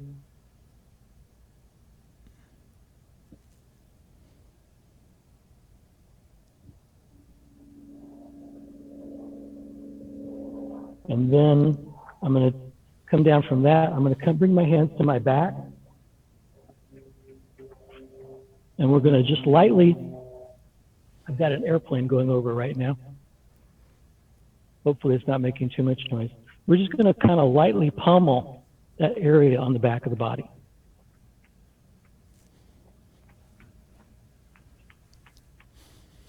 Okay, from there, what I'm going to do is kind of massage. And then I'm kneeling down here so you can see what I'm going to do next. I'm going to come up here, like I'm going to put my hands over my ears, and I'm going to let my fingers come in and touch the back of the head. Now you're touching the occipital part of the skull where it disappears into the fleshy area of the neck on both sides.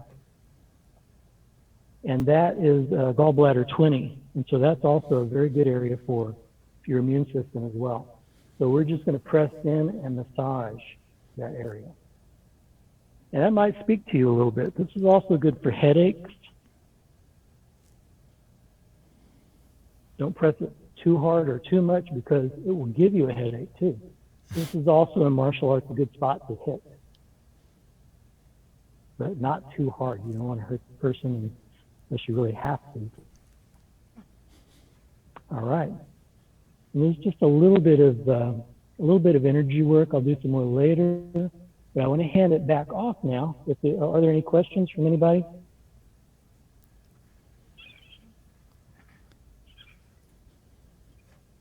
Looks like it.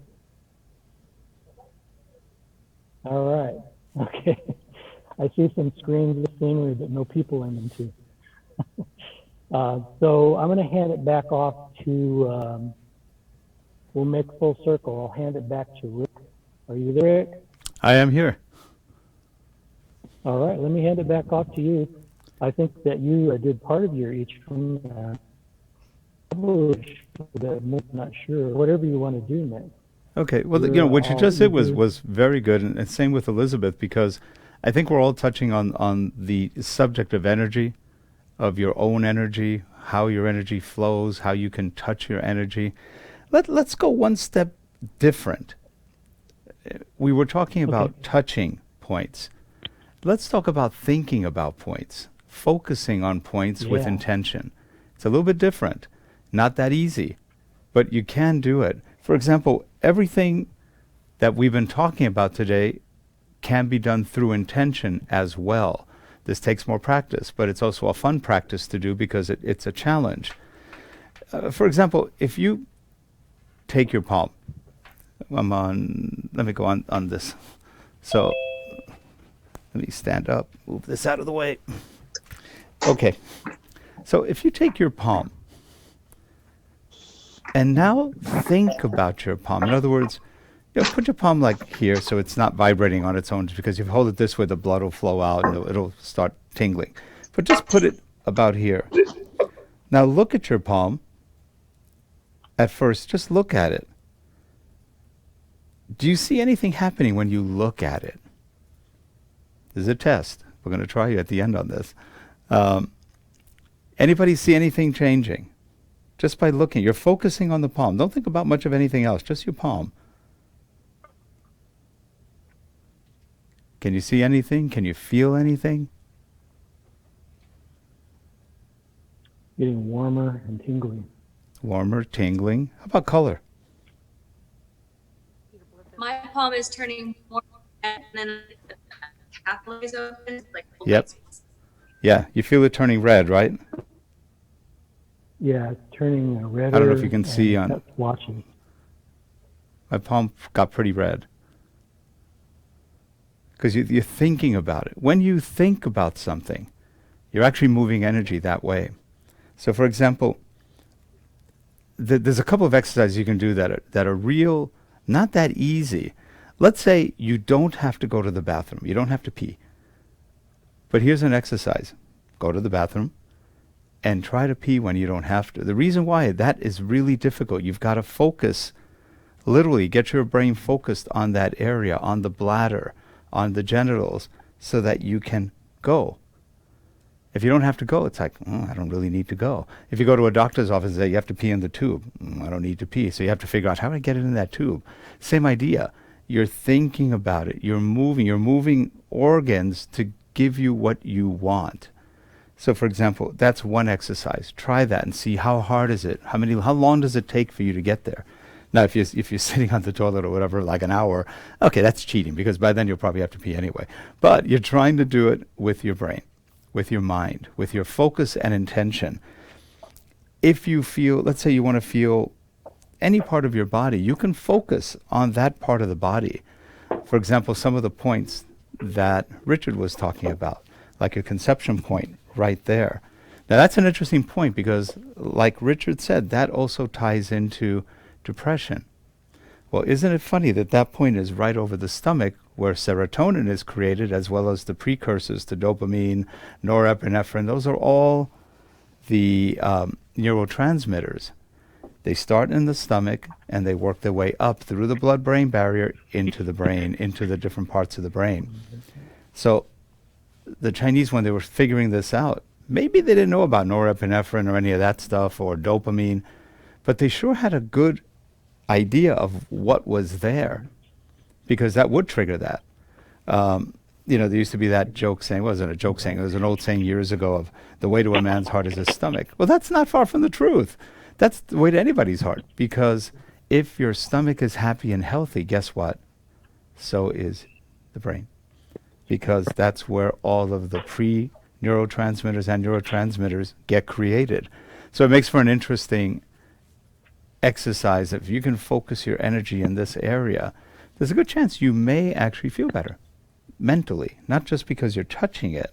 You can touch it, but if you just focus on the area, that can make a big difference. You can focus on any center you want. You can focus on your neck, on your back, on all of that. One thing I'd like to talk about, it's an exercise. How many of you have heard of, and this is important, I don't want to waste people's time if you know how to do this. How many of you have done or heard of reverse breathing? Anyone? Now, if you're wondering what's reverse breathing, it's the opposite of normal breathing. You're doing it kind of backwards. Has anybody done reverse breathing? It's also called embryonic breathing. We as babies don't breathe the way we do as we're adults because we get untaught of how to breathe correctly. Has anybody done embryonic or reverse breathing? Anyone? Yay, nay, up, down? No. No. Richard? I'm sorry, Rick. I had to step away for a second. Oh. Can you? Oh, the question was, has anyone here done embryonic or reverse breathing? I have. I haven't taught it, but I have done it. Okay. Elisabeth? I have done something I think is like it, but I'm not sure if it's the same. It's when you exhale, hold your breath, and pineal gland activate. No, it's a little bit different. Okay, so we'll okay, then we'll probably do this. Anyone else in the room who's done that or hasn't done it? I believe I've done it before. I'm not sure if it's the same. If it's the Okay, same name, it same goes by concept. different names. Embryonic and reverse are probably the most common ones. Pre-birth is another one, which is embryonic, I guess. So it goes by different names, but let's just do it real quick. It's one of the most powerful breathing practices you can do, and it's very good for your health overall, and it focuses on your intention because you've got to imagine where you are going up and down your body. So what this exercise does, now usually you do it lying down. I don't think I want to lie down on this floor because I don't think we vacuum in I don't know how many eons. Because this is our broadcast studio, and we usually have a table here and some other stuff. Table's actually against the wall there. So we had to make room here, but this is not touched by the cleaning crew because we have so much gear, we don't want anybody breaking anything. So, but I think about it, we need to vacuum pretty soon. So anyway, you would do this lying down. We can still do it even standing up. If just put your arms at your side, you would do it with your palms facing down. If you want to lie down, feel free to. We'll wake you up when it's over. And so you would be lying down with on your back, head relaxed, straight, legs relaxed. You can even bend them a little bit if you want. You don't have to. And the palms would be to the side of your body, maybe a little bit away, like here, not on you, just a little bit away, so you create some flow. Now, there is a spot on the body between your genitals and your anus called the Ming Mun. It's kind of like the center of the body. That's where you start your imagining. So as you close your eyes, take maybe 2 or 3 deep breaths, relaxing. You breathe through your stomach up to the diaphragm. Forget the lungs for now. You're breathing from here. And you're just going to relax. Your breathing is all through the nose, tongue gently on the upper palate, which is where it normally would lie anyway. And the first thing you're going to do is just try to relax your whole body. You know your body is totally relaxed when it is tingling from head to toe. I'm sure you've all had this experience where you're lying down with something, it's like, whoa, and you feel like you're flying out of your body or you're falling. Because at that point, the body is so relaxed. Some people call it astral travel. Some people just call it relaxation or falling out of your body. What it is you're so relaxed that the body kind of disengages. Your brain disengages from it. And this is the same idea. We're starting there just to get in kind of a relax mode. So if you can get your whole body to vibrate a bit, the hands, the shoulders, the head, your whole body will literally feel like it's expanding and vibrating. And you do that for, I don't know, a minute. And then when you're done, just relax and get rid of that vibration. Now, the breathing starts through your nose. That point, right between genitals and anus, you're going to imagine a line as you're breathing going up your back. As you go up your back, you picture you're going through, this is the governor part of the body, because it governs the whole body base. That's where your vagus nerve is, your main spinal cord nerve. So the vagus nerve controls everything in the body that you're not controlling physically. It handles about 80% of what the body does, if not more. So as you're going up, breathing in, always breathing in, so you have to have a long breath. You're touching your kidneys, you're touching the back part of your back, maybe the back part of even some of the organs, but you're going all the way up the back until you get to the head. You're going to spend some time on the neck and kind of come up until you get to the crown, to the top. Now you start breathing out. And as you're breathing out, this is the functional part of the body, because all of your organs are on this side. Governor, spine, nerves, vagus nerve, everything else. And then the functional part. So as you're breathing out, you're passing through your eyes, your nose, your mouth, the throat, thyroid. You're going down to your chest. You're working your way down to the diaphragm, stomach, pancreas, liver, gallbladder, large intestine, small intestines, all the way back down through the genitals, back to that starting point, the Mingman. So what you do is, as you breathe in, you're imagining. You can imagine light. You can imagine a point or several points. You can imagine your energy coming up your back, the governing part of the body, all the way up. And as you're doing things, you'll notice that you'll feel it. You'll feel, as you get better at this, you'll feel where that energy is moving. You're going to feel the back part being activated. Because what you're doing with your mind is you're activating the chi, the blood flow. Chi tends to flow with blood, though it can, like Richard said, be everywhere.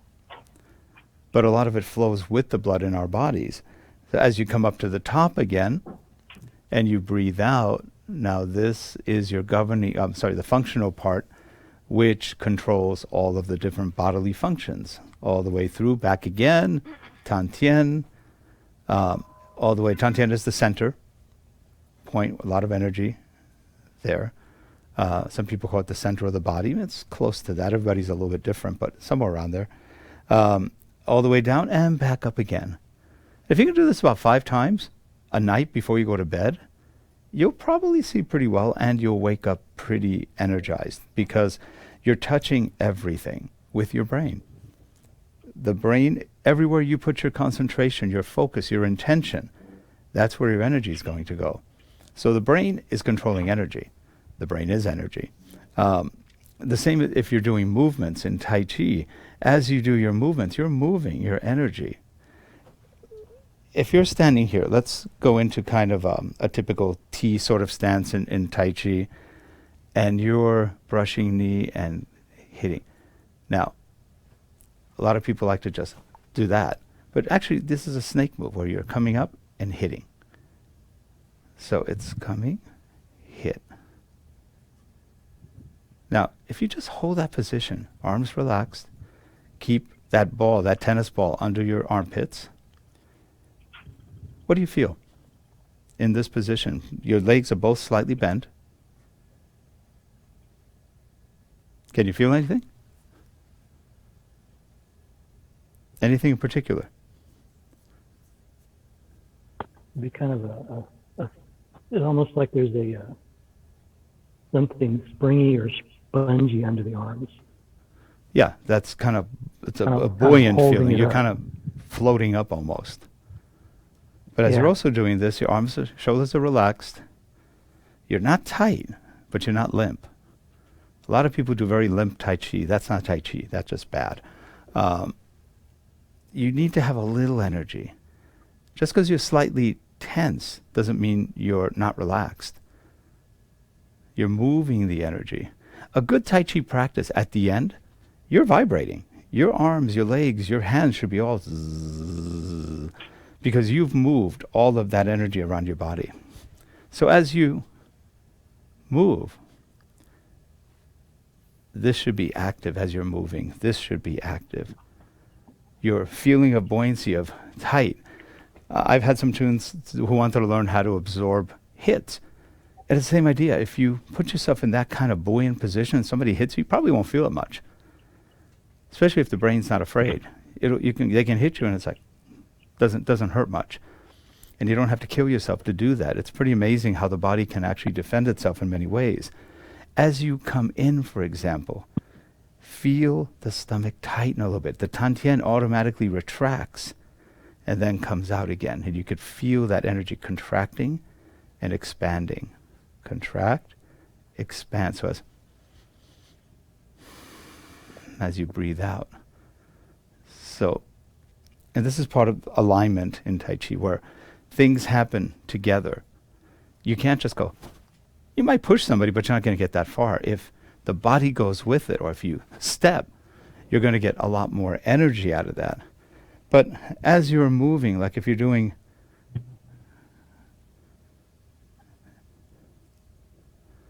and again, if I'm standing here and I'm doing wave clouds, the minute I stop my waist, everything stops.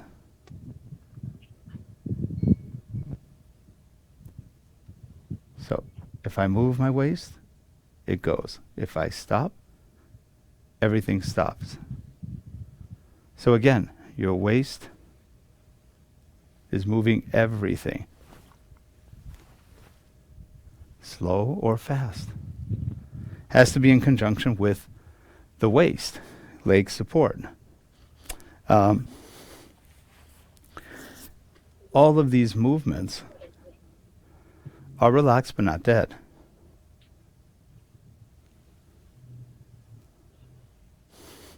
One thing that is not taught often, I practiced Wu style Tai Chi with Wen Mei Yu. I think she's probably about 86 right now. I haven't talked to her in quite a while, but she's a very good Tai Chi master. She knew Yang style, she knew Wu style. She was particularly, that was her favorite, Wu, and she also knew Chen. Wu style is a very good health art. Maybe not as good as fighting because it's not always done correctly in terms of movements, but for health, it's incredible. In Wu style, the hand is like this. So what do you see? This thing. It is constantly pulling at the lungs and the lower intestines. So as you move, same movement, and you're slightly bent. So you're keeping the back straight, more aligned with the back leg than sitting back. So all of the moves really change the hand motion in terms of, it's always pretty much like that. Not loose, not dead, still pulling, but always with that thumb up. Not always the best for fighting, but this is a very good health technique that they do. So you're always, every movement on the long form is constantly working your body. I had a pneumonia when I was 40. Never really had anything, but had a pneumonia. And that was an odd feeling. I've never been sick before. And just because I was on the road a lot, constantly traveling up and down, working long hours, it finally took a hold on me. Actually, I had a 6-week walking pneumonia. And because of the Tai Chi and the Kung Fu, didn't really bother me until the end of the 6 weeks. And I finally went back to the doctor and go, I don't know, I don't feel too good. And he went, let me look. So he takes another X-ray and goes, oh, you've got a pneumonia. I go, that's exactly what it was 6 weeks ago. He looks at me, brings back and he's like, oh my God. And all of a sudden I didn't have a 5-minute visit. I had almost an hour visit. But then he told me to go home, not go to the hospital, which is probably okay, but not good because I didn't stop. Next day I went to the airport to pick someone up. It's just, you have a lot of energy. And so, but then I was taken out for literally almost 2 months from that. But the Wu style actually got me back much more quickly than I would have because my lungs were pretty shot when I did that. And because of the way they practice, and it's a very smooth. Wow. So if you're ever looking for a good, all of the Tai Chi styles are good, but this one is particularly good for the lung health, as opposed to others. You can always change your practice too. If you're doing Yang style, you could do that, and I do this all the time. When I'm doing Yang, I tend to open my fingers up because I know it's working a little bit differently for the lungs, and it's just real interesting.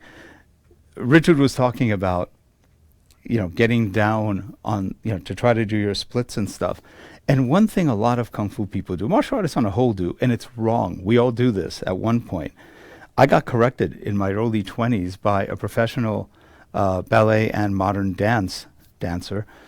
She had danced with many large ballets around the country, including some of the best modern dance ones. And she goes, that's wrong. I was in a perfect split. She goes, yeah, but you got in the wrong way. Hmm? She goes, you're using your tendons and ligaments, not your muscles. So she taught me how to use the muscles. You don't go down unless the muscles allow you to go down. Because a lot of times we're forcing ourselves down. We're using our weight to bring us down. That can actually cause injuries. And a lot of us have had injuries by doing that. There's another thing, for example. So when you use your muscles, you're going down with muscle control. Like you go down 3/4 and you hold it. You hold it with your muscles. You go down a little bit more. The muscles are holding you up, not the ligaments and tendons. So what that does is it allows you to get stronger, more flexible without pulling tendons and ligaments, which can harm the joints. So that's just something to keep in mind. You don't want to rush into these things. Take your time. Let the muscles get stronger first, and then everything else becomes easier. And Harold? Oh, I thought Harold asked me something. So those are just things to consider. So I think we're all showing interesting things, and there's always little caveats to everything all of us do, because the body's very forgiving, but it's also not that forgiving at times. It doesn't want to be abused, and sometimes by accident we can abuse it. So those are just things to consider. Alignment is very important, and I've done this in, I think, these events many, many times. I talk about alignment because that is one of the key principles to Tai Chi. If you're aligned, if your body is aligned, then your energy is 10 times more, easily. The power you have is a whole lot more, because now you're not just tapping something with your hand, you're tapping with your whole body. Alignment really goes, hands align with the feet. So if I move, if you can see my foot, I think you can see my foot, and I bring my foot up, you notice my hand is lifting the foot. Lifting. So as you move, as I start turning, the foot follows the hand. Turn, come back, turn, lift, come back. So you're guiding it's like a marionette. You're on strings. Your hands are controlling the body. Your waist is the director. Your elbows and knees go together. So as you go in, the knee and the elbow work together, then the hand and foot.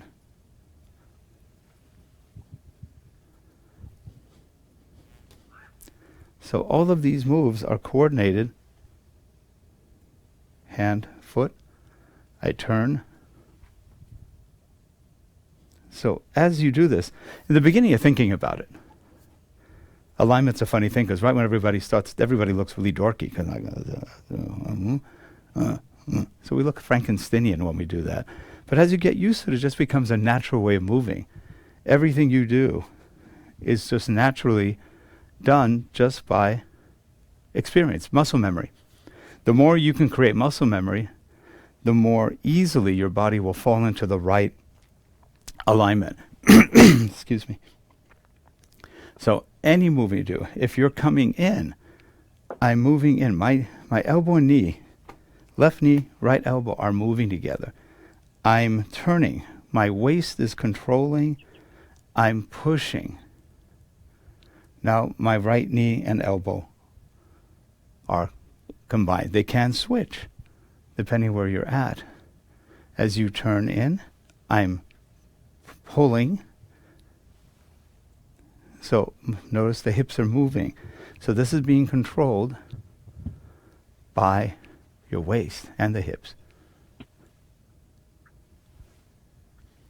So whether you're doing Tai Chi, Kung Fu, Xing Yi, Ba, whatever style you do, that alignment applies. Because once the body's aligned, you will be in a position to exert much more power. So for example, let's stand in the position we did earlier, this one, where we're pulling back with the ball. So as we pull forward, notice your knee is slightly bent. Bring it back, and the foot's coming up. The foot's controlled by the hand. As you come in, it goes back down, pulls out, pulls in. So now you're not just rolling back. Now you've got alignment going. When you start thinking about it, then the alignment happens. Try that a couple times on each leg. See how you feel. Can you feel a difference when you're aligned versus just moving? So again, pulling, down, pulling, down, and all the time you got this big ball of energy here. Down. Now when you can do this with the ball, you're doing really well.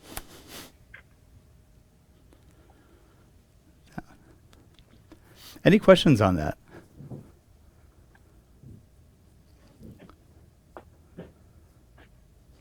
Anything at all?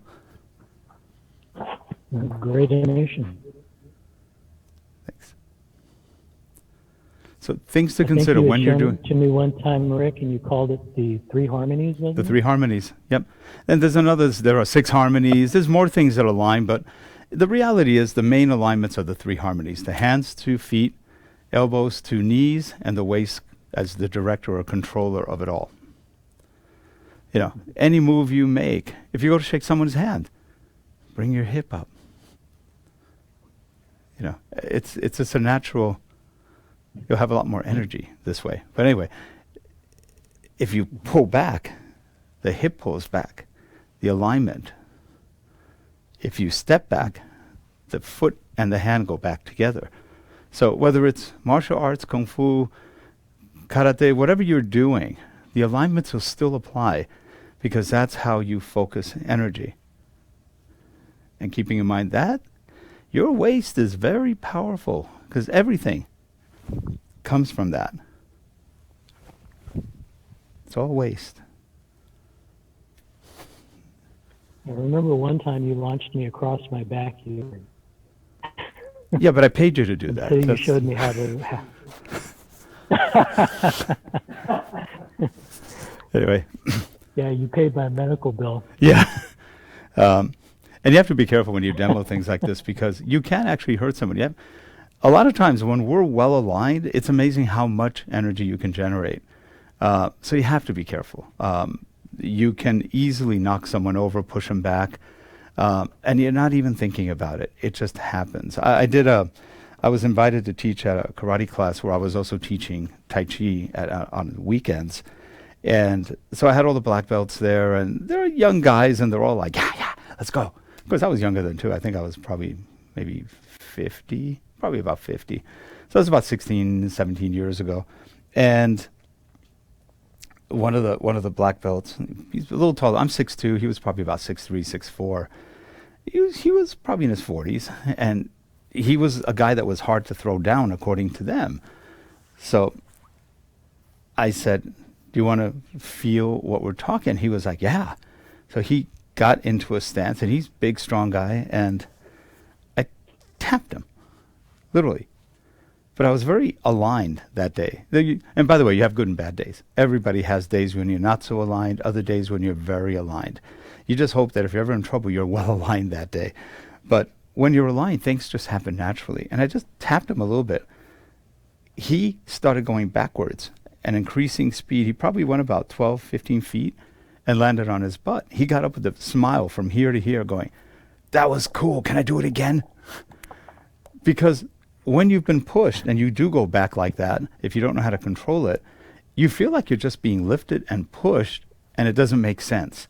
How did that happen? What you see, feel, and the reaction are very different from what's actually going on in your brain, which throws people off more because it doesn't make sense. How did that happen? It's not magic. It's alignment and intention, because there's focus and intention. If you think and stop here, well, that's pretty much where your energy and power are going to stop. But if you think and stop there, maybe infinity, you just go, boom, and your energy's out there.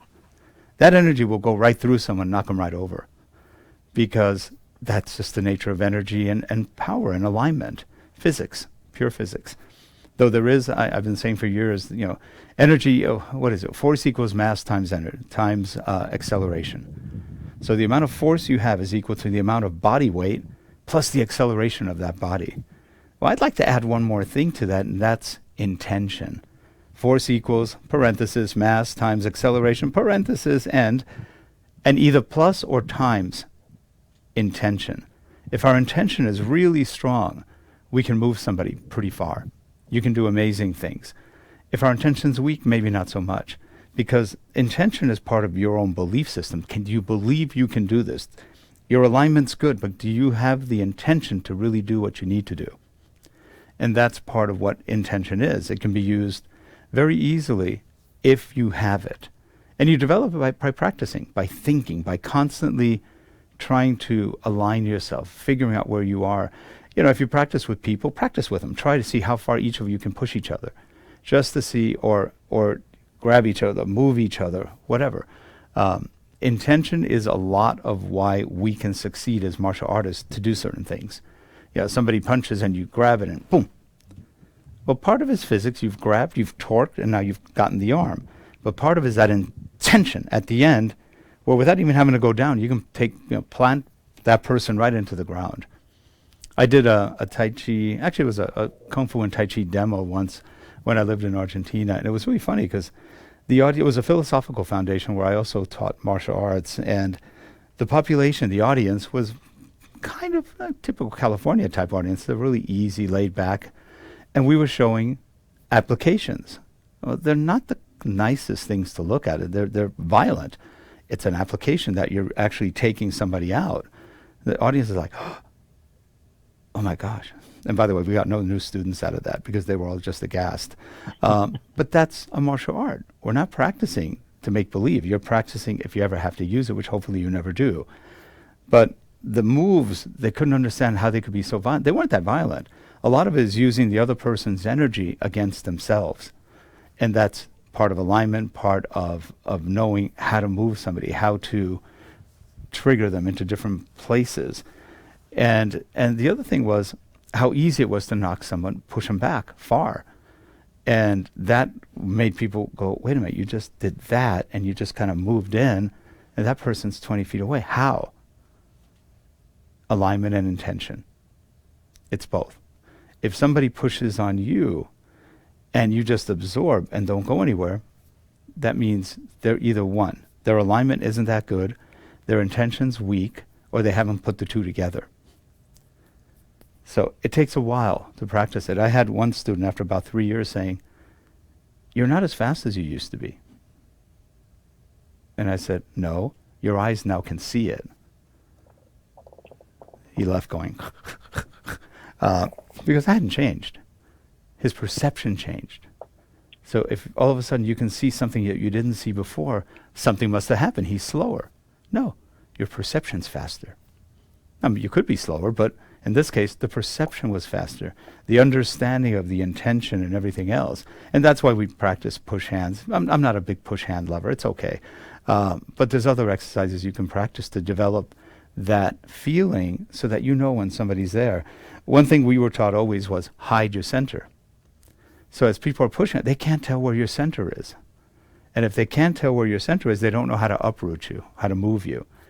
And it's like a trick, but it's mental. You kind of don't telegraph where your center is. You just move very fluidly, and they're not sure where your center is. So they have nothing to grab onto. Like I think Richard said in the beginning, maybe it was Elisabeth, about water. It's like water. You become like water. As they push, you just absorb and envelop. Water's tough.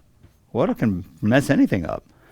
But then water's sort of ADHD. It just goes all over the place. So unless you can focus water, it's pretty, where is it? Where'd it go? Bring it back. So anyway, I think that's it. We'll just talk some concepts. And if you have any questions, and keep in mind, this will be up on YouTube and Facebook. So later on, we'll cut this into the individual segments, and you could see any of these things. If you want to remember something, you want to see something Elisabeth said about what she was showing, what Richard was showing, then you can go back and just see it all over again and just reinforce whatever we've done. So now I pass it back to Elisabeth. Here you go. Excellent. Wow, that was amazing. Thank you so much, Rick. I learned so much from both sessions. I'm very excited about the meridians that you showed us too as well, Richard. I really appreciate just understanding the Qi better. Very, very awesome. So my next contribution is going to be doing the Yang style, the 24 Simplified. So for those of you who already know it, I'm sure you love it, right? You can't not fall in love with this form once you've learned it and it starts becoming part of your muscle memory.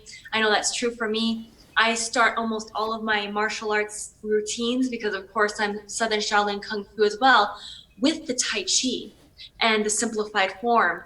And what I found is that I can feel the alignment and I can feel the flow of my Tai, which I started doing slowly, of course, and doing it with the precise and intense and movements with intention, so much more confidently, and it's ingrained in me much more than the forms that I learned how to do quickly and with more power and force. And so if you already know it, let's have some fun. Let's just enjoy about an hour and a half or so. Right, Richard? You want me to go until about 1? Oh, yeah. Yeah, that'd be super. Perfect, perfect. So I'll be resting and rehabilitate. I'll be resting and rehabilitating, and I'll do something at 1. and then those of you who don't know it, once you've learned this, then this is an exercise that's going to really bring so much value to you in your lifestyle, whether it's in your fitness, because balance and coordination and plyometric movements, as again, we're strengthening neuromuscular connection. And low tension, our nervous system is firing with the brain to our muscles better. And this is something that you're going to be able to take into the park with no equipment, be able to practice your breathing.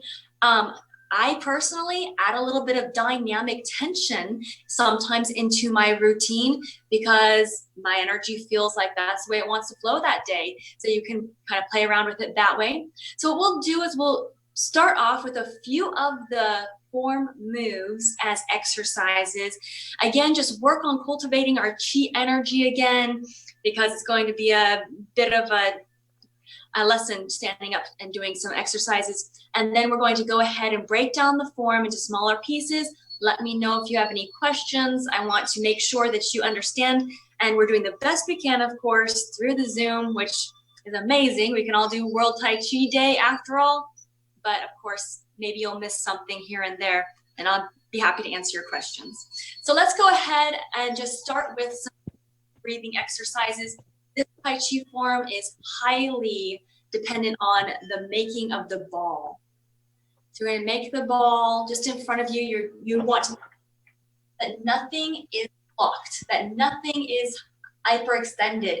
Your knees are soft. You're in a little bit of a sink. Your hip is tucked.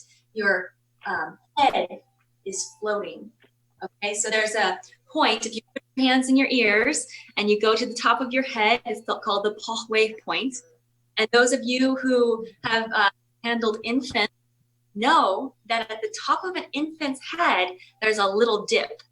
And you can see that dip come down when the infant is dehydrated, to give the infant some more water or milk. Well, this point in our head is the last point in our skull to completely close after birth. And what we pretend is that the point string, and it's coming up from your head to the heavens. And as you put that imagery into place, it will help to lift your head just to the right alignment with your spine. So let's go ahead and make sure you're aligned. Your toes are forward, a little more than hip width, knees are bent and soft, hip is tucked up, and make the ball in front. And inhale. Exhale. Right now, a little qigong to cultivate a little energy.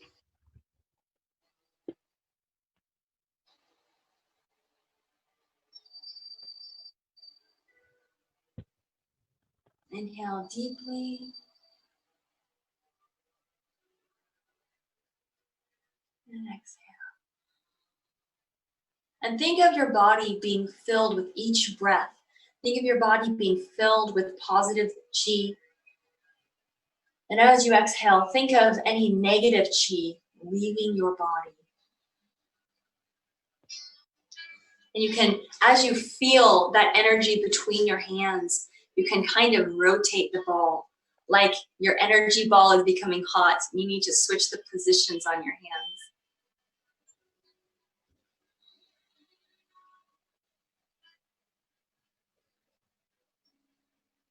Okay, next thing we're going to do is a really simple exercise. There's a part in the Yang style Simplified 24 form where we do a move called wave hands like clouds.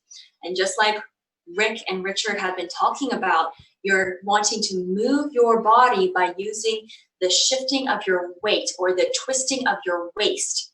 So we're going to kind of make a loose ball with the left hand down and the right hand kind of hugging like so, soft. And you're going to shift your weight from the side to the other side. Drop the hand, bring the other hand up, chest height, weight. Inhale on the side, cross. Wave hands.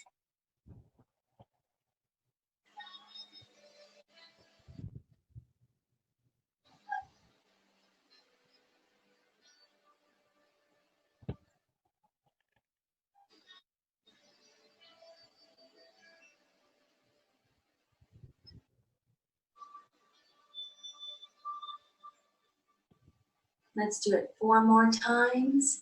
Make sure that you are shifting to move your hands from one side to the other. Inhale, exhale. Inhale, exhale. Last time. Inhale and exhale. Okay, the next one that we're going to do is repulse the monkey. So again, in the form, we're going to be doing a move that looks like this. And we're going to just practice the movement of the hands. So this is a little bit specific. There's some precise movements at precise points in the repulse the monkey. So go ahead and start with a ball in front. Now, as you move, you're going to move your front hand, the hand that is aligned with the foot that's forward. So you are in a T stance. You're going to move this forward and drop the other hand down and back. Now, as you do this, follow that back hand with your eyes until you are about horizontal, parallel. Your two arms are horizontal and parallel with each other. Then you're going to turn your hand back forward and flip your palms up. As you flip your palms up, you step back. The back hand comes to the ear. And as you shift your weight to the back foot, your hands pass. And you should feel that chi between your fingertips. Hands pass. Then the hand drops. Follow the hand with your eyes until it comes to parallel with the other arm. Turn your palms up, forward, step, hands pass, and as you shift your weight, your hand comes back again. And look back, turn your palms up, look forward, step, and pull. Drop the hand down, step, and pull. And sometimes I'll do a little shuffle step. And of course, since you're not in maybe a big studio, you can do the same thing since we have to. So back, palm up, and pull. Drop back.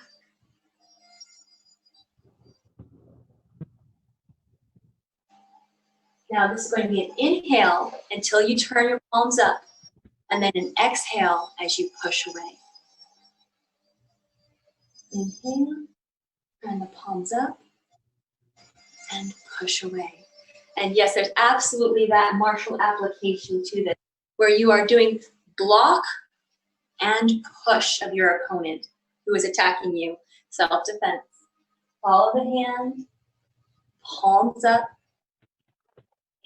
push away. One more time on each side. Turn your palms up, step, and push away. Drop the hand down, follow it shoulder height, palms up, push away. Okay, so that one is the repulse the monkey sequence. The next one we're going to do is the push and press sequence, which is really a fun flow to do on both sides. So again, you're in it. What you're going to do is you're going to bring your hands up as you shift your weight to the front leg. Bring them up to about shoulder height. Shift back, toe up on that front foot. Drop your hands down to your hips and rise up. You're pushing away. Now drop back again and press.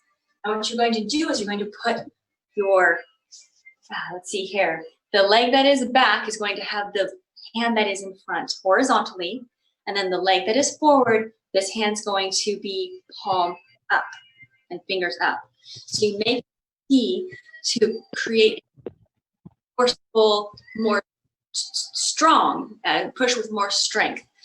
So you don't break that press as you push your opponent away. Then it's roll back, drop to your hips, rise up and push, roll back, bring your hands into that T and press. Now you're going to bring your toe in left, toe out right. We do one called follow the rainbow, which looks just like that. You make an arc with your hand as you shift to the other side. Now you're going to roll back, push, just like you did on the other side. Roll back, push, roll back, press. Follow the rainbow. Turn your toes first. The toes moving with the elbow. Okay, just like the marionette, like Rick said. And we come to this side. Roll back, push. Inhale as you go back. Exhale as you go forward. Follow the rainbow, toe in left, toe out right. Drop down, roll back, push, roll back, press. Follow the rainbow. Toe in, toe out. Roll back, sink, push, roll back, press. One more time. Follow the rainbow, roll back, push, roll back, press. Okay, so I want to show you the whole form.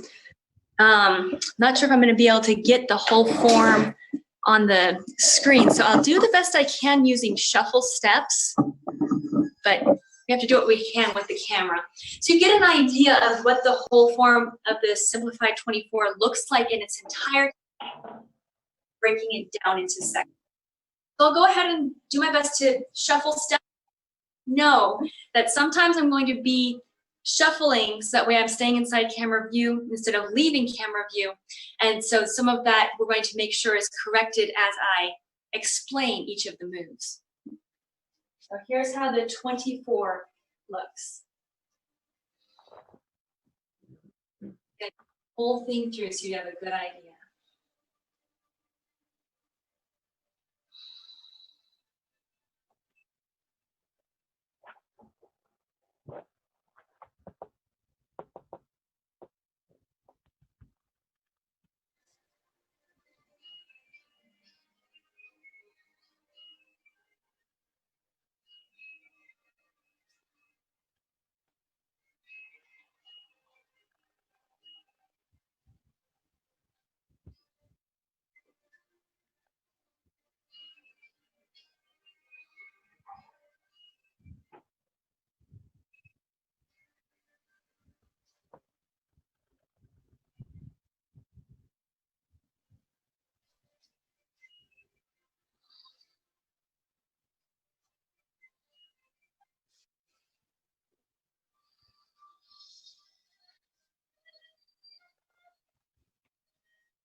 Okay, so that felt amazing, let me tell you, and I want it to feel just as amazing for you. So let's go ahead and start breaking it down a little bit. So the first move,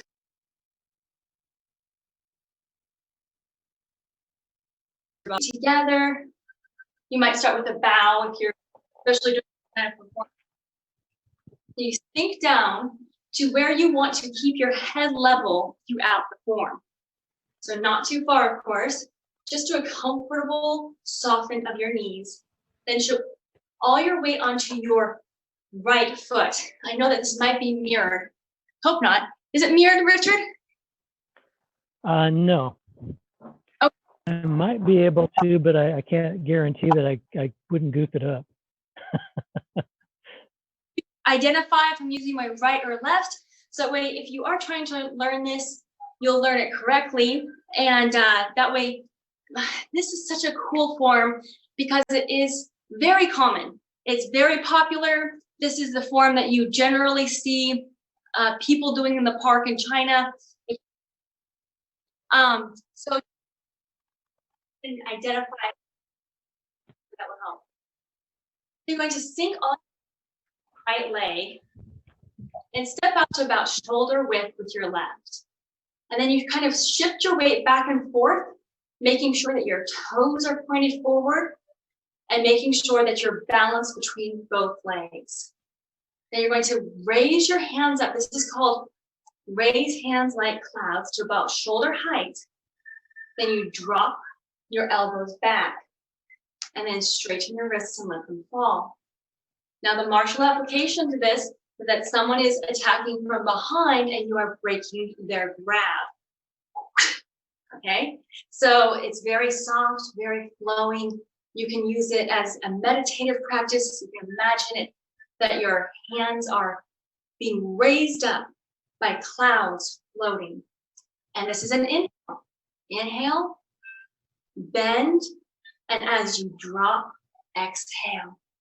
Let's go ahead and just do that a few times. I know there's a lot of detail with this form. So like Rick had mentioned, this kind of training is going to be available on several different platforms for you to review and hopefully really get it down. So relax, really loosen your body. You could start with 3 deep breaths. Get yourself prepared. Take all your weight on your right leg. Step out left. Make sure your weight is balanced between both legs. And then raise hands like clouds. Inhale as you come up, back, and drop down. Exhale. Okay, let's do it another 2 times. Step out, sink and step out. Balance, raise, come back, and exhale. Okay, one more time with a little more focus on your breathing. Think. Inhale. Make sure you're inhaling deeply. Every move has an exhale. As you come back, start to exhale. And that makes so much difference with the flow in Tai Chi. Now you're here. The next thing you're going to do is you're going to turn your toe. Like a marionette, as you turn your toe, you're going to be starting to turn your upper body too. And you're going to make the ball. Now this part is called the part the wild horse's mane.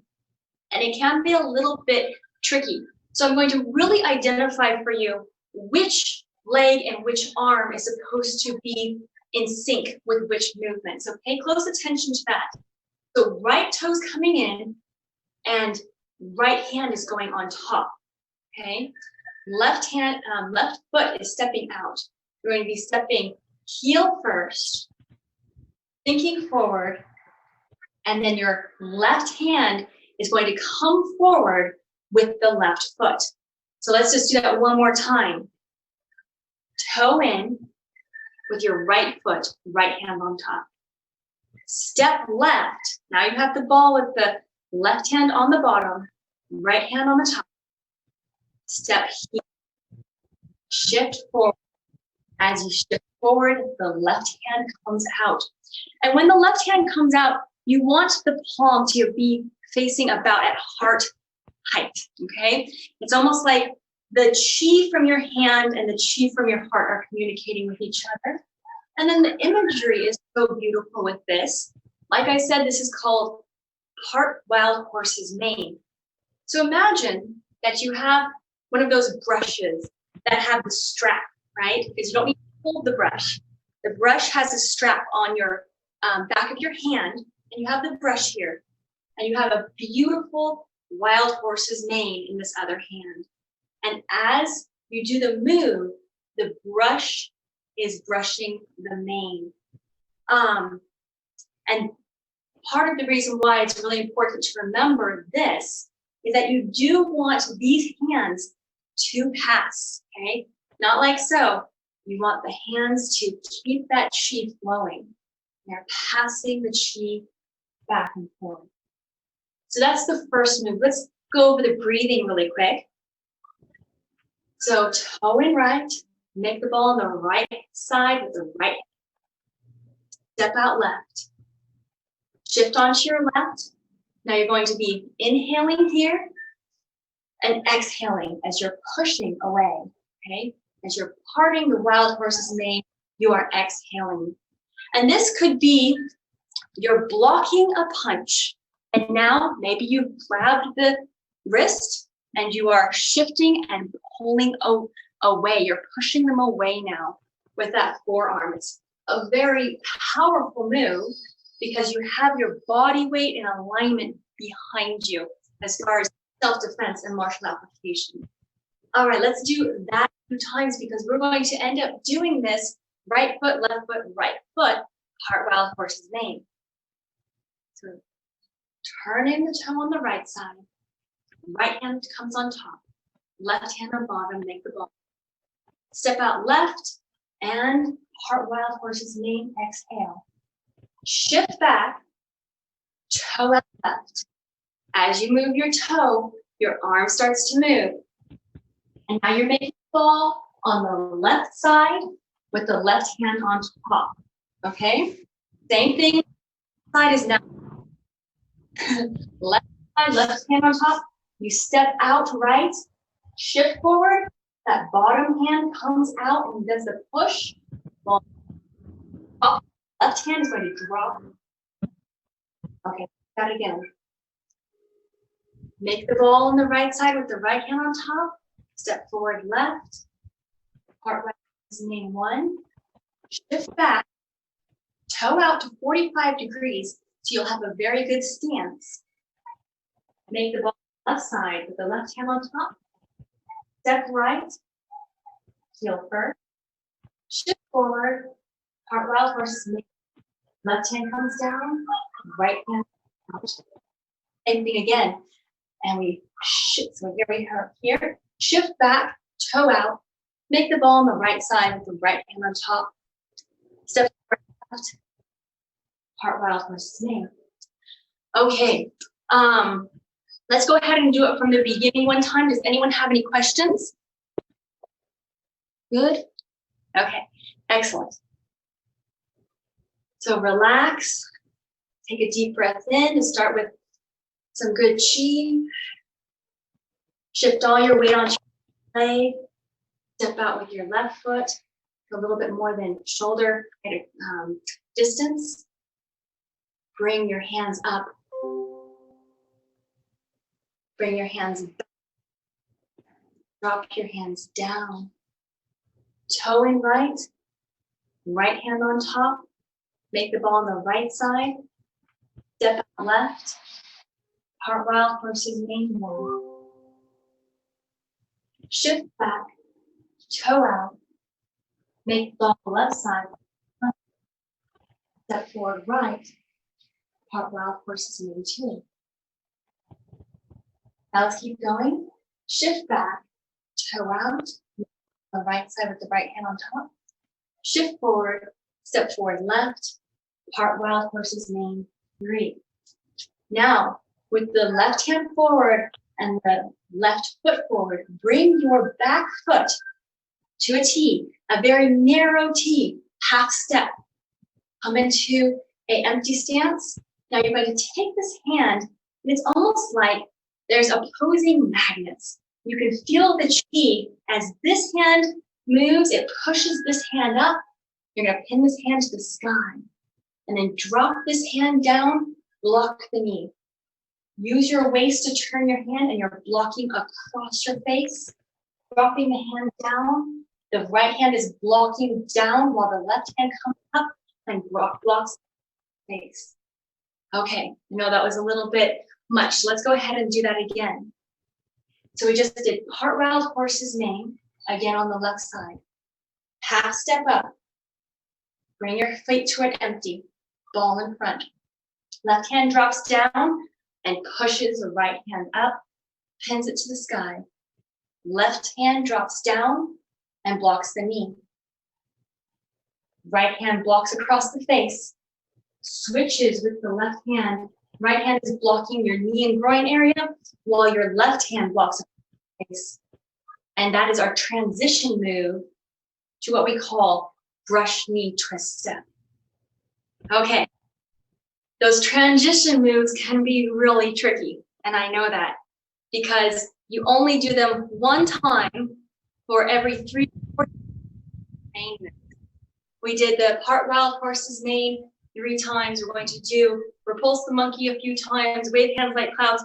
So I want you to have permission to feel a little bit frustrated with transition moves, because that will also give you permission to spend some extra time on them. Okay? So let's go ahead and do it one more time. Anyone have any questions at this point? Okay, we're good. Okay, so shift back, toe out. I'll look here. Up. Okay, we just did the last one. Half step up. Bring your hand up, pin your right hand to the clouds, drop your left hand down. Block across left. Now bring your right hand up at about a 45-degree angle from your shoulder and to your ear like you are listening. This is the first brush knee twist step. Now step out, a good Tai Chi walking distance. We'll go over that in just a moment. Now as you shift forward, your left hand is going to block your left knee, brush knee twist step, while the right hand comes down and pushes away. So it's like this. You want to have this tiger mouth, again, at about your heart level, because this is where you're going to be strongest. This is where you have resistance. You're going to be able to support your push, okay? So again, from block across right, block across left, bring the right hand up to the ear, step out, shift forward, left hand brushes knee, blocks the knee, and right hand pushes away as you shift forward onto your left foot. Twist step. Okay, now I want to go over really quick here. I would take a little break from the form, allow the myelin in your brain to start creating those pathways for you. Take a quick break and go over some Tai Chi walking. Now, Tai Chi walking is the proper way to walk in Tai Chi for good balance, good posture, alignment. This helps with coordination, fall prevention, and like Richard and Eric were talking about earlier, we are programming how our bodies will move. You want your bodies to be moving from your hips and your waist, not from your arms. This is going to cause too much effort for your arms to do all the work. This is where our energy is. This is where our strength comes from. And we also want to make sure that we aren't walking in such a way that will hurt our knees or will hurt any of our other alignments as well.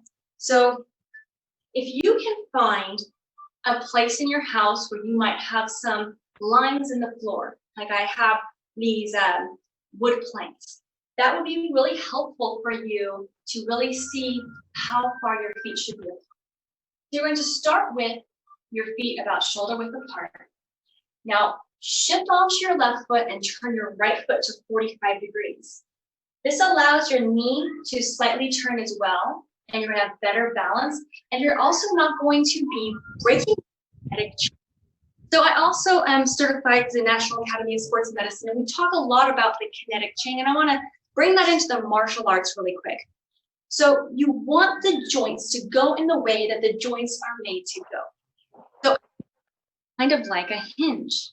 And as soon as you turn that hinge and make it work this way, that knee is going to start deteriorating or prone to either impact injuries. For instance, if you were jumping, a lot of basketball players, they will not know about the correct alignment and how to land correctly, and they'll land incorrectly and they'll have knee problems or torn ligaments. Or you could have that long-term knee injury from constant misuse of how your joints are supposed to work. So knowing Tai Chi will allow that kinetic chain, your alignment, the way your joints are supposed to work, to go into effect. So you're turning your toe to 45 degrees to open up your hip a little bit, sinking your weight onto that foot. Now you're going to make a step, and if you want to work on your balance, you can make it a C step. As a matter of fact, you can use this as a little bit of an exercise. No weight on the front leg. You're just making a small circle, and this is going to help you with your balance and coordination. Now, you don't want to ever step so far forward that you have a fall forward. You don't ever want to plunk down. So this step forward is just going to be at a very comfortable place for you. Stepping forward, but not too narrowly. So let me give you an exaggerated version of this. So here I step forward.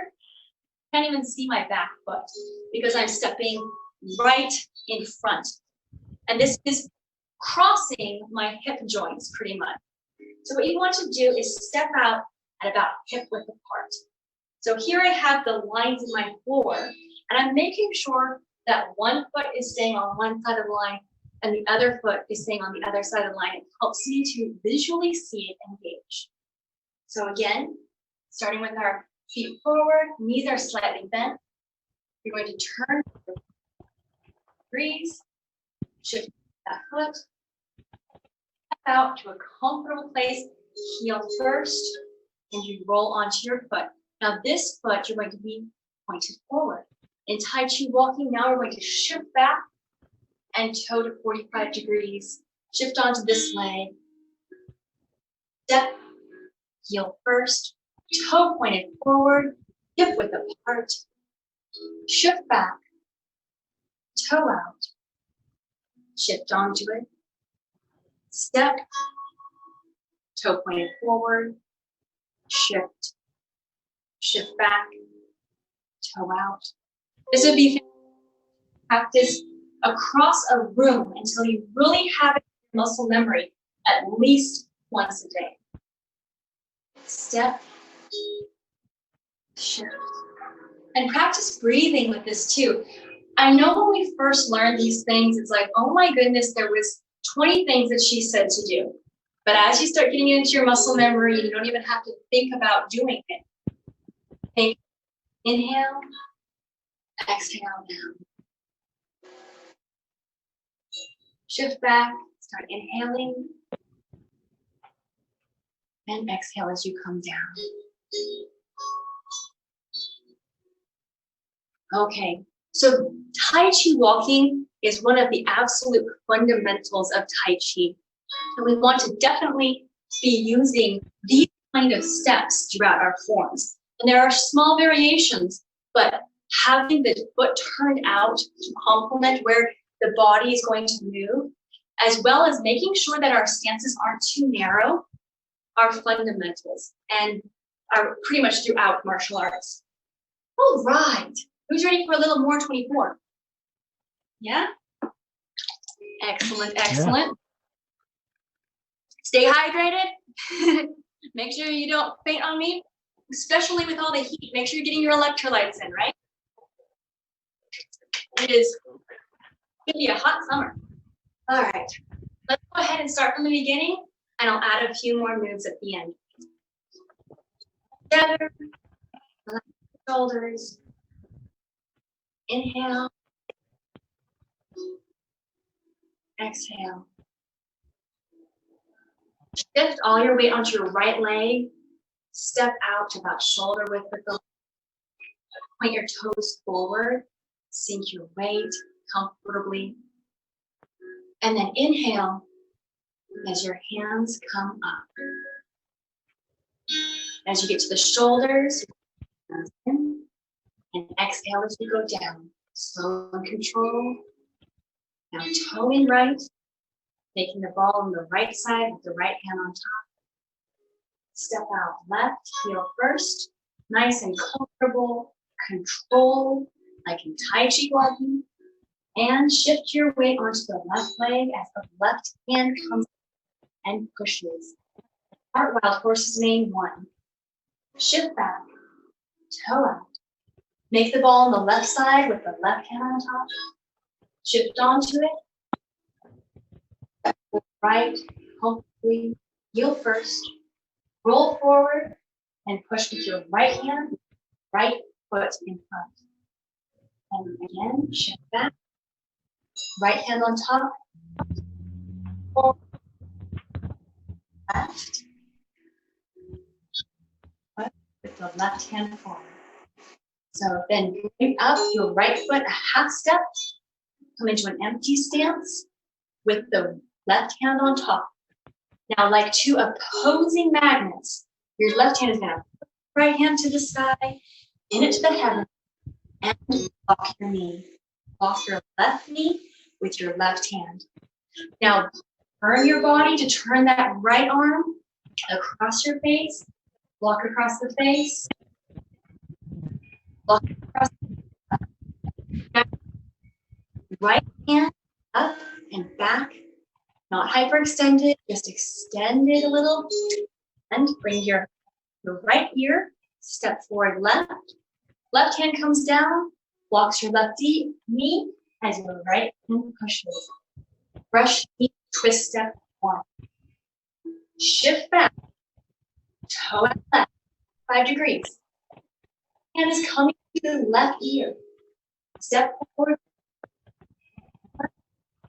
and block the right knee with the right hand as the left hand pushes away.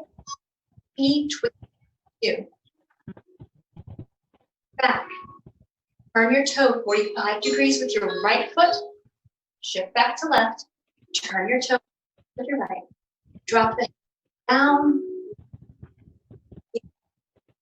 And brush knee twist step. Pushing away with the right hand. At this point, you're going to do another half step. Half step transition, okay? And bring your toe up to a move we call play the peapod. Now, you can imagine this as a beautiful instrument, and now you're making beautiful music. You're playing a kind of Chinese guitar, play the peapod. But it's also martially very applicable. So a punch has come towards you. The punch is in the center. And what you are doing is you are blocking it, and you have the ability now to break the arm, which is now between your 2 hands. So that one is called play.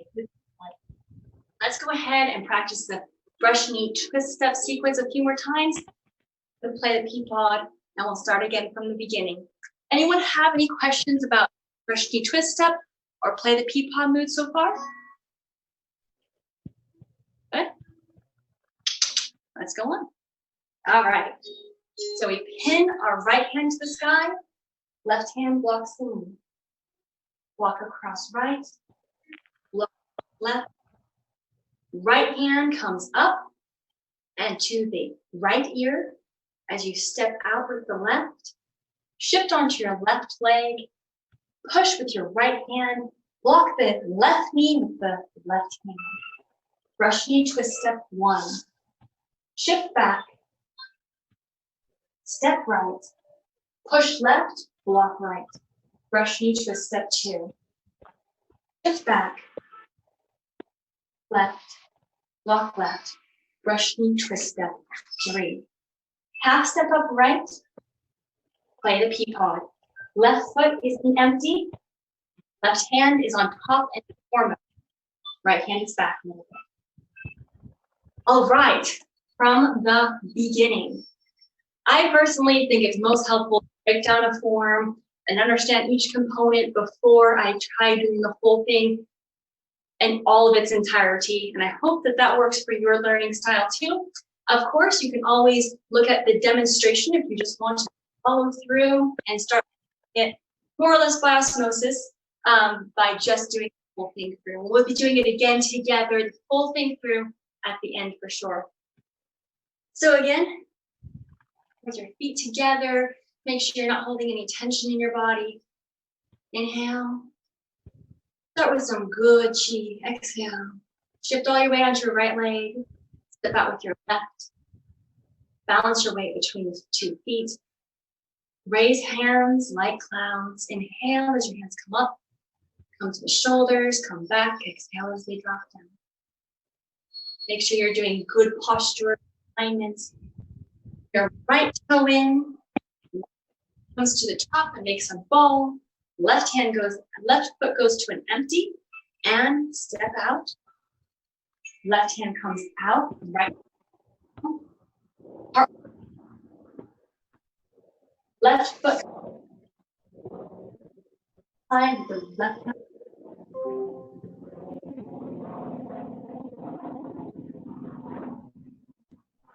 Cartwheel. Make the ball on the right side. Right hand on top. Left. And cartwheel for 3. Give those shuffles. Just so I say in your. And bring your right foot up to half step.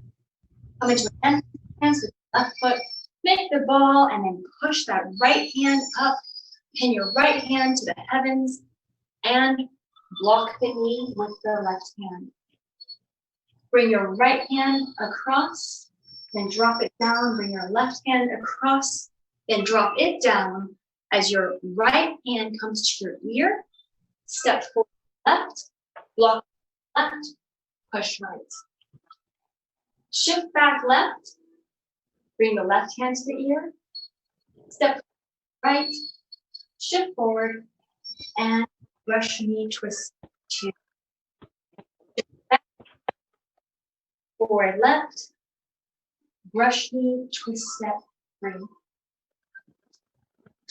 Half step right, come out into an empty with your toe up left. Play the pea pod, left hand in front. Okay, so from here, we're going to get to do our repulse the monkey section, which we introduced in the beginning of this lesson. This is the one where we went back, turned our palms up, and pass the hand. Back, turn the palms up, and pass the hand. And there's a lot of fine detail in that, which is why we began the lesson with it. So hopefully your brain's a little bit warmed up and ready for this section. So here we are at play the pea pod. Now we're going to be bringing that right hand back and look at it with your eyes. Follow it up until it's about shoulder height. Now that it's parallel with the other arm, your palms are turning up, your head snaps forward. Step back left, bring your right hand to your ear, shift onto your left foot as your left hand pulls back, bring your right hand forward in a push and keep it at center. Make sure it's not off to the side, it should come down and push out like a wave, okay? So you're doing one of these pushes, your fingertips are touching, boom, if you were doing it martially, okay? So touch and hit. There might be a little bit of a hollowing in this movement, and it's a really funny name for the move if you're into the imagery. The monkeys in China were notorious for stealing the food, and they probably still are in some areas. And so they would have to be pushing those monkeys away, Repulse the monkey. Sometimes maybe you feel like you're doing that. No, you can't have it. No, you can't have it. All right, here we go. So we just did play the pea pod. Bring your right hand back. Follow with your eyes. Turn your palms up. Look forward. Step back left. Right hand comes by your ear, passes your left hand, pushes forward.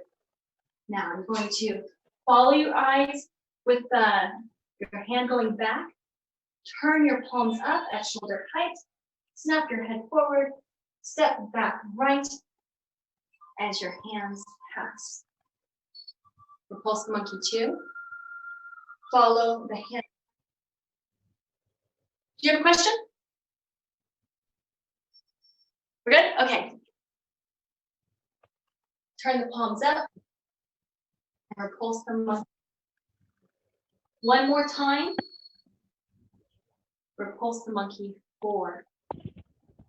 Ball on the right side with the right hand on top. And guess what? We're going to be able to get started on our press and push sequence right after that.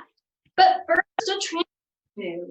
So any questions on the repulse the monkey? Okay, you're doing really good. We're moving on here, and I think we're gonna get through the whole thing with no problem today. Okay, so let's go ahead and go from the beginning to help your brain connect all of that information as best we can and help with the learning process. Just to remember that as we learn a new thing, the brain has to make new pathways. So you're going to want to reinforce those pathways as much as you can. As we learn new information about something like repulse the monkey, something like raise hands like clouds might not be kept in our brains if we don't reinforce it. So going back and starting over is going to really help you not get frustrated with yourself when you're learning something like Tai Chi. And I just really want to also encourage you that when everyone starts, at least everyone I've ever talked to, everyone who starts Tai Chi and martial arts, if you haven't been in some kind of ballet previously, our bodies feel awkward, clumsy, and this is completely understandable from a physiological and neuromuscular point of view. As you do different movements, you are creating the nerves to become stronger, and you're creating connections in your brain developed and then become stronger. So if doing these moves seem really foreign and you're not sure if this is for you, let me just tell you that I don't know anyone who hasn't started that way. How about you, Sifu Richard? Oh, yeah. I was a little bit lucky because I started when I was 12, about 13 or 14. So I hadn't really accumulated any bad habits in movement yet. But even so, I still remember when my very first lesson, when I started learning Kung Fu and Tai Chi, it felt alien. But the more I did it, the more natural it felt. Now then, everything I do is flavored by Kung Fu and Tai Chi. Just reaching out and turning a door handle. So yes, exactly. I agree. And persistence and consistence, that gets those neural pathways you're talking about burned into your brain, and there is nothing to take its place. Practice, practice, practice. And the more you do it, the more you'll enjoy it, I think, too. Absolutely. And it does not matter on age. So No. there was science I want to just throw out the door here in case anyone hasn't heard. There was some old science that came out in the 1980s that said that once you hit a certain age, your brains didn't develop anymore. And let me explain why that was such faulty science. They were actually doing experiments on rodents without giving them any stimulation. So the rodents were seeing the same thing every day, and guess what? Their brains didn't grow. And guess what? Their bodies didn't change. As we introduce new things into our life, we can learn, we can adapt. I know some people who are 30 and think that they can't learn new things, and that's absolutely not true. I also know people who are over the age of 80 and are crushing learning new skills in their next chapter of life. So if you're all intrigued about Tai Chi, this is a powerful way to be aligned with your body, your spirit, your emotions, health, longevity, and it's good for any age. I also started as a very young person. I think I was about 10 years old. And I've really thought it brought a lot of value to my life too. All right, let's go ahead and do it again. So together. Exhale. Shift your weight onto your right foot. Step out left. Point your toes forward. Balance your weight between your 2 feet. Tuck your hips up into a good alignment. This is a good time to make sure that your chin is at the right place. Your head is floating from that string going up to the sky. And inhale as your hands come up like clouds. Bring your hands back and exhale as they come down. Turn your toe in, make the ball on the right side with your right hand on top. Step forward, left hand pushes away, right hand comes down. Shift back, toe out, make the ball on the left side, left hand on top. Shift onto your left foot, step out right. Part the wild horse's mane, 2. Shift back, toe out, make the ball on the right side with the right hand on top. Part wild horse's mane, 3. Make the ball in front as you bring your right foot up a half step and on top. Bring your left hand towards your right hand and pin to the sky. Drop your left hand down as it blocks. Shift and bring your right hand across. Change your hands, block across left. Bring your right hand up, okay, like this. Bring it to your ear. Step heel first. Brush knee, twist step 1. Back, left hand to the ear. Step forward right. Brush knee, twist step 2. Shift back, toe out. Bring your right hand to the ear. Brush knee, twist step. Bring your right halfway up. Left foot is up. Drop your right hand down. Follow it with your eyes as it comes up to shoulder height. Turn your palms up, look forward, step back left. Right hand comes to the ear. Shift onto your left foot, hands pass. Repulse the monkey 1. Bring your left hand down. Turn your palms up. Step back right, shift onto it, repulse the monkey 2.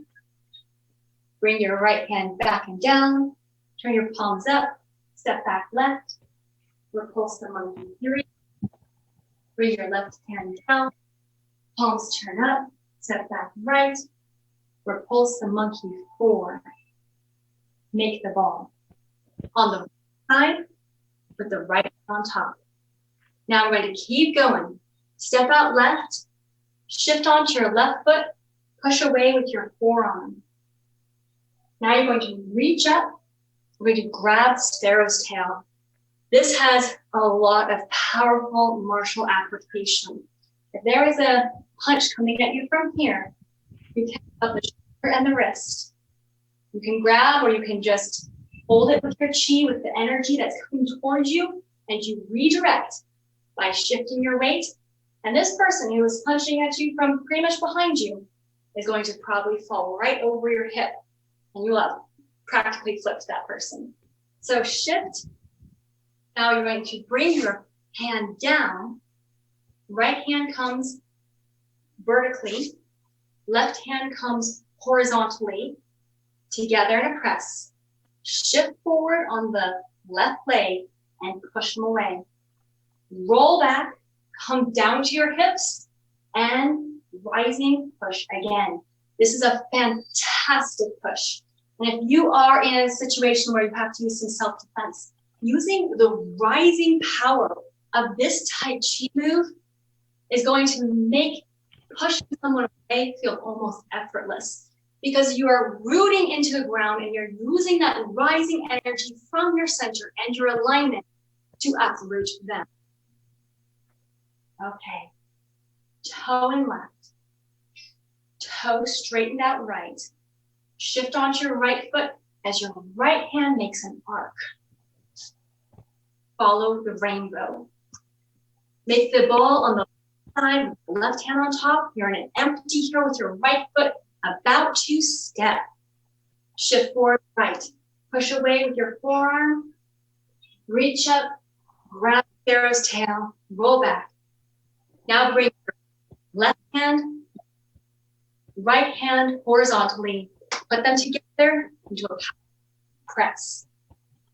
Separate, roll back, sink your hands down, and push. Now I know that was a lot of steps, but the reason why I took you that far is because we didn't notice. We were doing the same thing on each side. So if you can get the flow on one side, then you can get the flow on the other side as well. So let's go ahead and go to our last repulse the monkey. So here we are. Okay. We're going to make the ball on the right side with the right hand on top. Step out left, push them away. And your hands are passing here. Now you reach up, here comes a punch. Grab sparrow's tail. Bring your hands down and around into a press. Roll back. Push. Toe in left. Make an arc with your right. Toe out right. Make the ball. Push. Roll back. Grab sparrow's tail and roll back. Press. Roll back. And punch. And now, guys, we're just about ready for wave hands like clouds, which is about halfway through the form. We're doing great on time, too. Does anyone have any questions? All right. Hopefully everything's nice and clear and everyone is just really enjoying the movement so far. Let's go ahead and take it from the beginning up until that point. So feet together. Inhale. Exhale. Shift your weight onto your right leg. Step out left. Balance your two legs and hands raise. Hands come back to shoulders. Drop down and exhale. Toe in right. Make the ball on the right side with the right hand on top. Step forward left. Brush wild horse's mane, 1. Shift back, make the left ball on the left side. Left on top. Step forward right. Part wild horse's mane, 2. Shift back, toe out. Ball on the right side. Part wild, 3. Half step forward, make the ball in front. Bring your left hand to your right, pin your right hand to the sky, and let the left hand drop and block the knee. Block across right, block across left. Step forward left, push right, rush knee with step 1. Shift back, toe out left. Put the left hand to the ear, step out right, go first. Brush knee, twist step 2.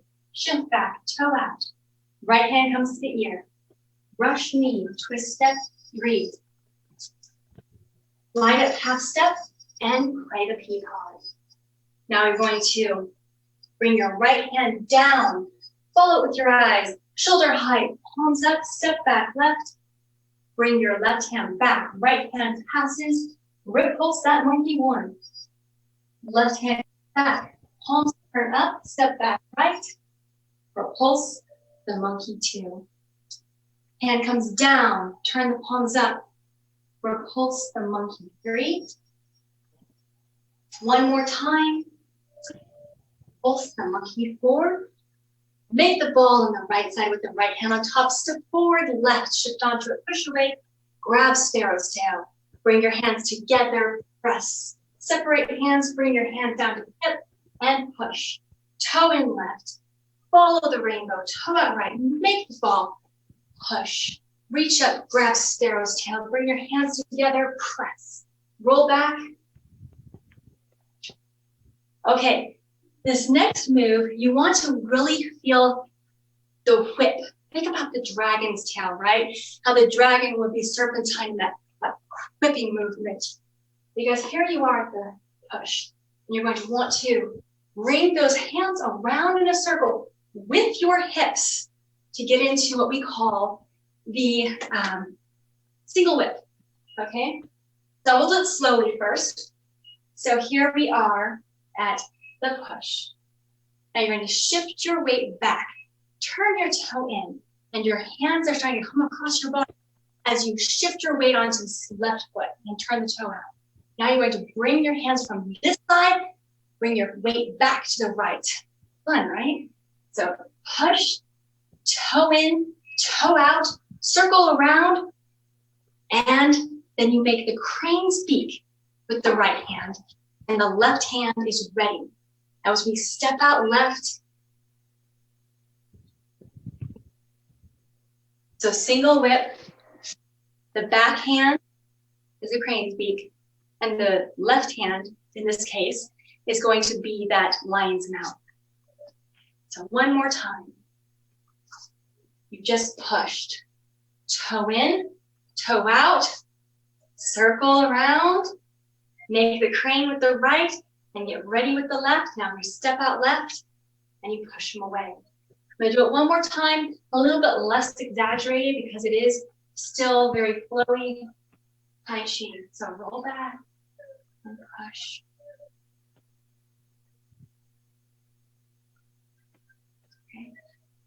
Okay, excellent. Everyone is looking really good. Way to go. All right, so from what we call the single whip, you bring the left foot to the right, and you bring the left hand to the right.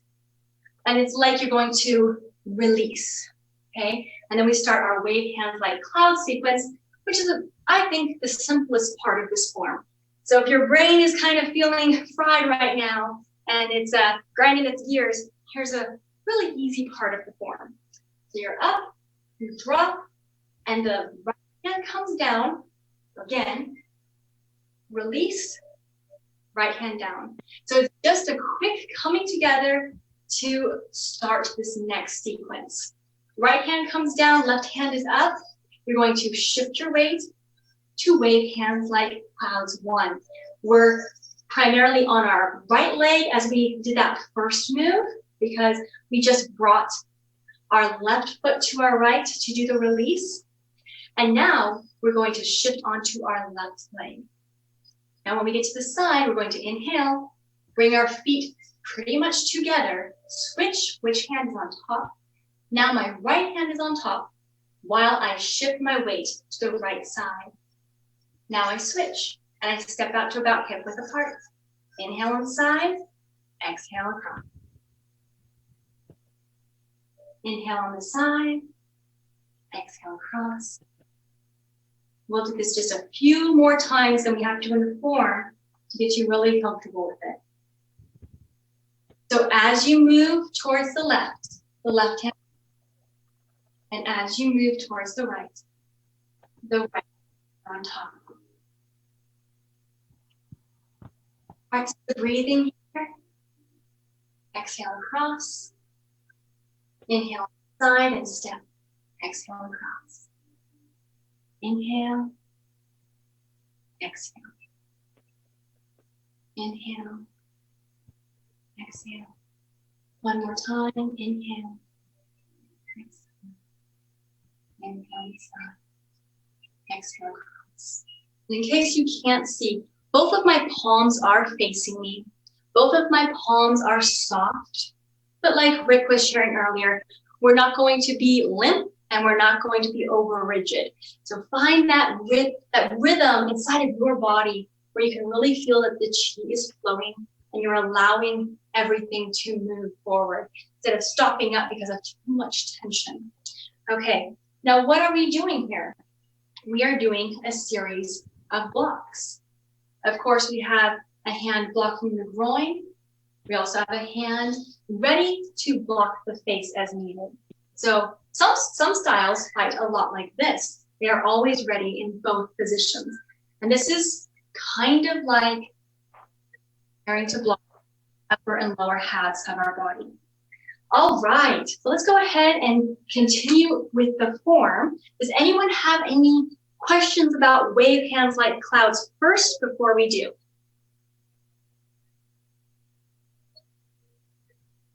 Everyone's good, awesome, okay. So we just did the push and then wave hands like clouds one time. Oh, wait, I'm sorry, push come around, make the crane's beak, and forward push away in the single whip. Now you're going to shift onto the right, bring your hand to your right hand, left foot to your left foot, release the right hand, step back out with the left foot. So they just go together really quick and then come back apart. And of course, nothing in Tai Chi is really quick. So within a Tai Chi, and you're going to shift onto your left as you go to the left side, feet together, wave hands like 2, step out, wave hands clouds 3, step together, wave hands like clouds 4, and make the crane speak again.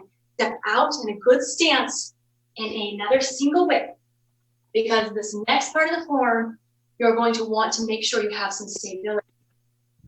This is probably one of the most parts of the form. Is everyone ready? We'll make sure we have the variations as well. Now you're going to bring your right foot halfway up. Transition time. Turn your palms up, kind of like you repulse the monkey. Come into this empty space. This is called high pat on horse. Both palms are up. Now step out at a nice deep 45-degree angle from kicks. The only kicks in the form. The right hand is going to come over the left, just like repulse the monkey.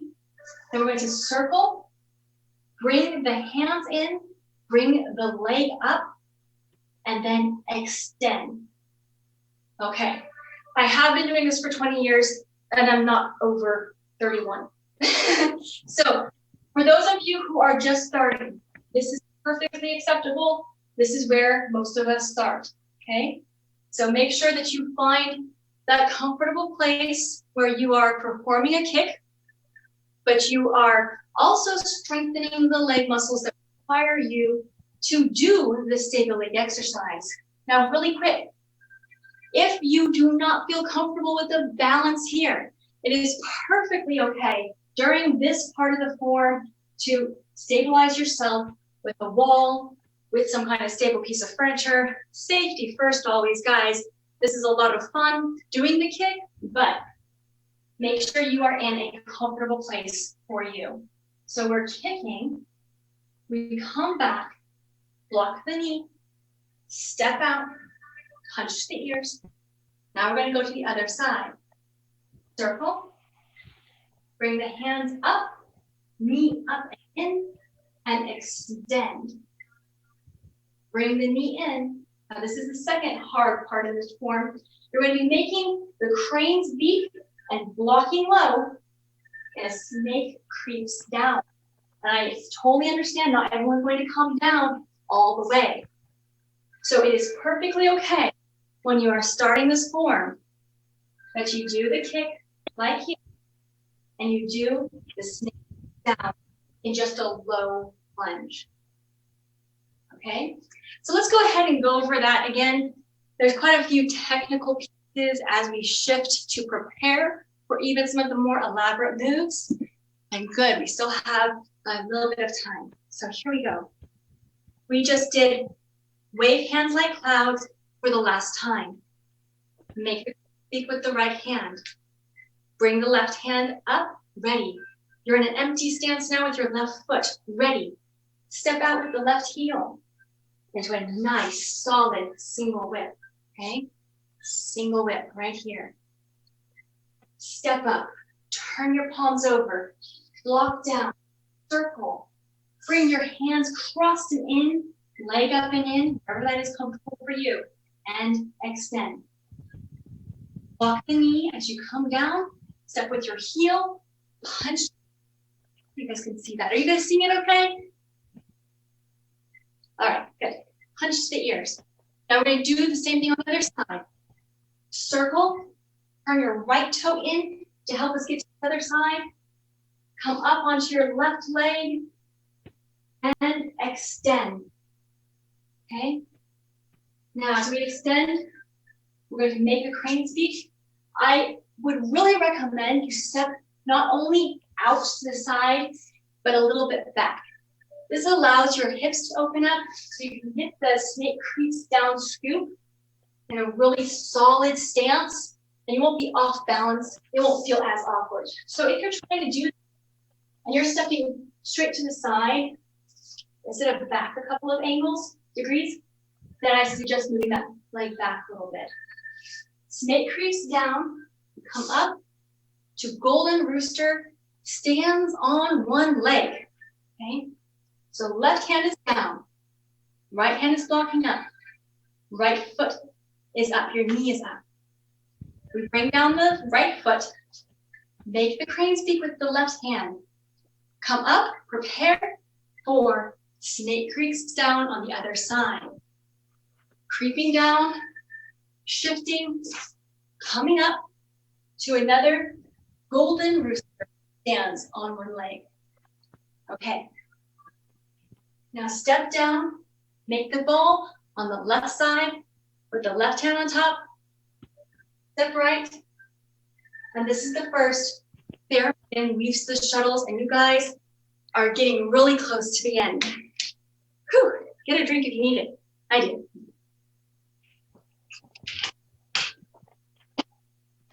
Don't let the slow, comfortable, soft-looking movements leave you. Tai Chi can be more work than some of the harder forms, can't it, Sifu Richard? Definitely. Definitely. I always say my seniors are really tough because, you know, if they've been in the class for a while, some of them, yeah, they are. They're really tough. It's a great workout. So, yeah, it's super. Thank you. Thank you. Okay, so we're going to go again from the beginning. Now, I want to give you some credit. Yes, at the end here, the kicks, with the creeps down, with those golden rooster stands on one leg, we aren't doing any more of these series moves. So I want to kind of help you wrap your brain around it. We do Tai Chi 24 like this. Opening move, series move. Transition move, series move. Transition move, series move. Double move, back to a series move. And then we do quite a few back-to-back of these either double moves or singular moves. We're about to do one called needle to the sea bottom, and we only do this once. So if you're starting to feel like it was easy at first because we did the same thing 3 to 4 times, you're right. So just make sure that your brain understands that concept so you can learn it and not be frustrated that the end seems a little bit difficult, because it is. It's not just you. But from the beginning, feet together. Deep breath in. Exhale. Shift your right leg, left. Balance your weight. Soft knees, hip. Check your head is floating from that halfway point. And now the hands rise on clouds. Come back and exhale down. Turn the toe in right hand on top. Step out left, part wild horse's mane. Shift back, toe out. Ball on the left side with the left hand on top. Step forward right, part wild horse's mane 2. Shift back, toe out. Ball on the right side with the right hand on top. Part wild horse's mane 3. Transition move. Bring your foot up halfway, make the ball in front. Pin your hands to the heavens. Drop your left hand down, block knee. Walk across right, block left. Bring your hand to your ear and brush knee twist step 1. Shift toe out. Bring your left ear. Brush your right knee with your right hand. Brush knee twist step 2. Shift back. Inhale. Step forward and exhale. Transition. Bring your foot halfway. Get a pew pod. Repulse the monkey. Bring your hand back. Hold it with your eyes. Turn your palms up. Snap your head forward. Step back left. Pull your right hand past your left. Repulse the monkey 1. Left hand comes down. Turn your palms up. Hands pass. Repulse the monkey 2. Come back. Palms up. Repulse the monkey 3. And back. Palms up. Inhale as you come up and exhale as you pass the most monkey form. Make the ball on the right side with the right hand on top. Step forward left, push them away with your forearm. Reach up, grab sparrow's tail, shift back to your right leg, and bring your hands around together, right hand vertical, left hand horizontal. Shift forward left and press. Shift back, roll hands, come to your hips, rising power, push them away. Toe in left, follow the rainbow, toe out right, make the ball, push them forward. We're going to repeat this on this side. Grab sparrow's tail, shift back to your left. Come up. Now left hand is horizontal. Push. Hands separate. Bring your hands down to your hips, rising power. Same thing on the other side. Now shift onto your left. Make a circle with your hands. Make crane's beak and step out the first single whip. Now your left to your right. Release. Step out left. And hands like clouds one. Inhale and exhale. Inhale, step, exhale. Inhale, step, exhale, pause. Inhale, exhale, inhale. Okay, on this last wave, hands like clouds, we're going to make the crane's beak with the right hand. Come up, step out at a really good 45-degree stance. And single whip number 2. Bring your right foot halfway. Turn your palms upward. Bring your right hand past your left as you step out with your left foot again at a good 45-degree angle. The hands pass, then the palms turn up and make a big circle. The chest bend and kick 1. Drop the foot down, knee, and punch the ears. Make the circle as you shift and turn to the other side. Hands cross, hands extend, leg extends, and come back. Make speak with the right hand. Step out, angle back, down 1. To golden rooster, stands on one leg, 1. Now make the beak with the left hand. Step out with the right foot. Snake creeps to golden rooster, stands on one leg. All right. Does anyone want to go over any specific section before we finish the form?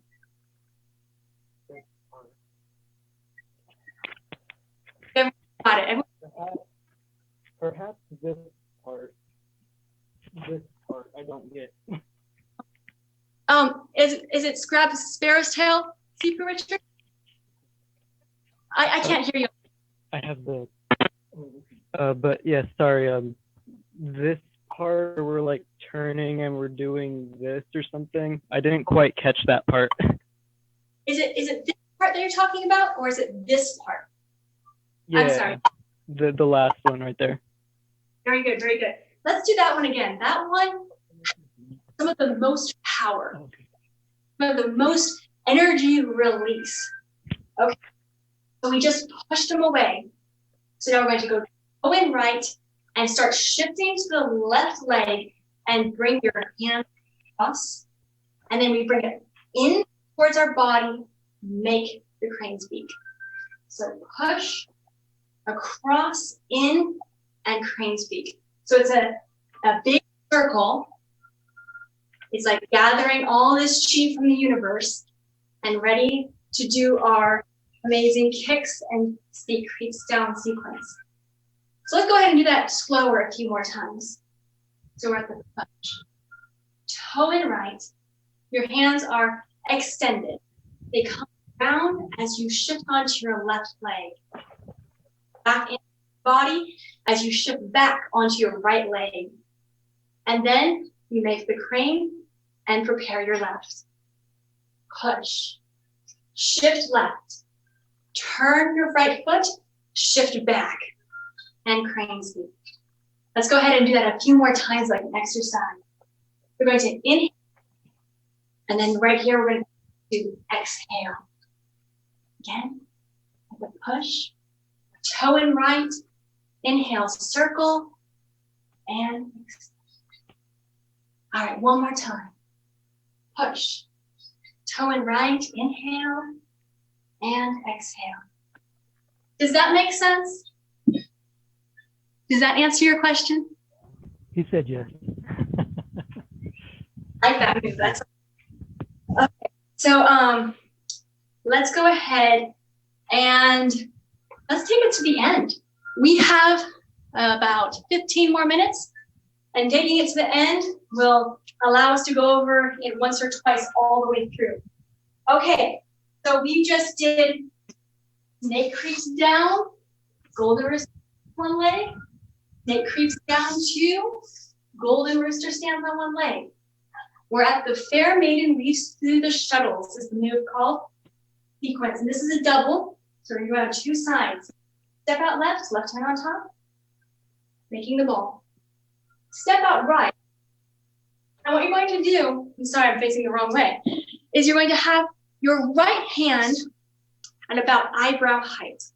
And it's going to be horizontal. You're going to have your left hand at about shoulder height. This is a good block. And it's going to have your palm vertical. So when it comes together, you've got about a right angle is the best way to think about it.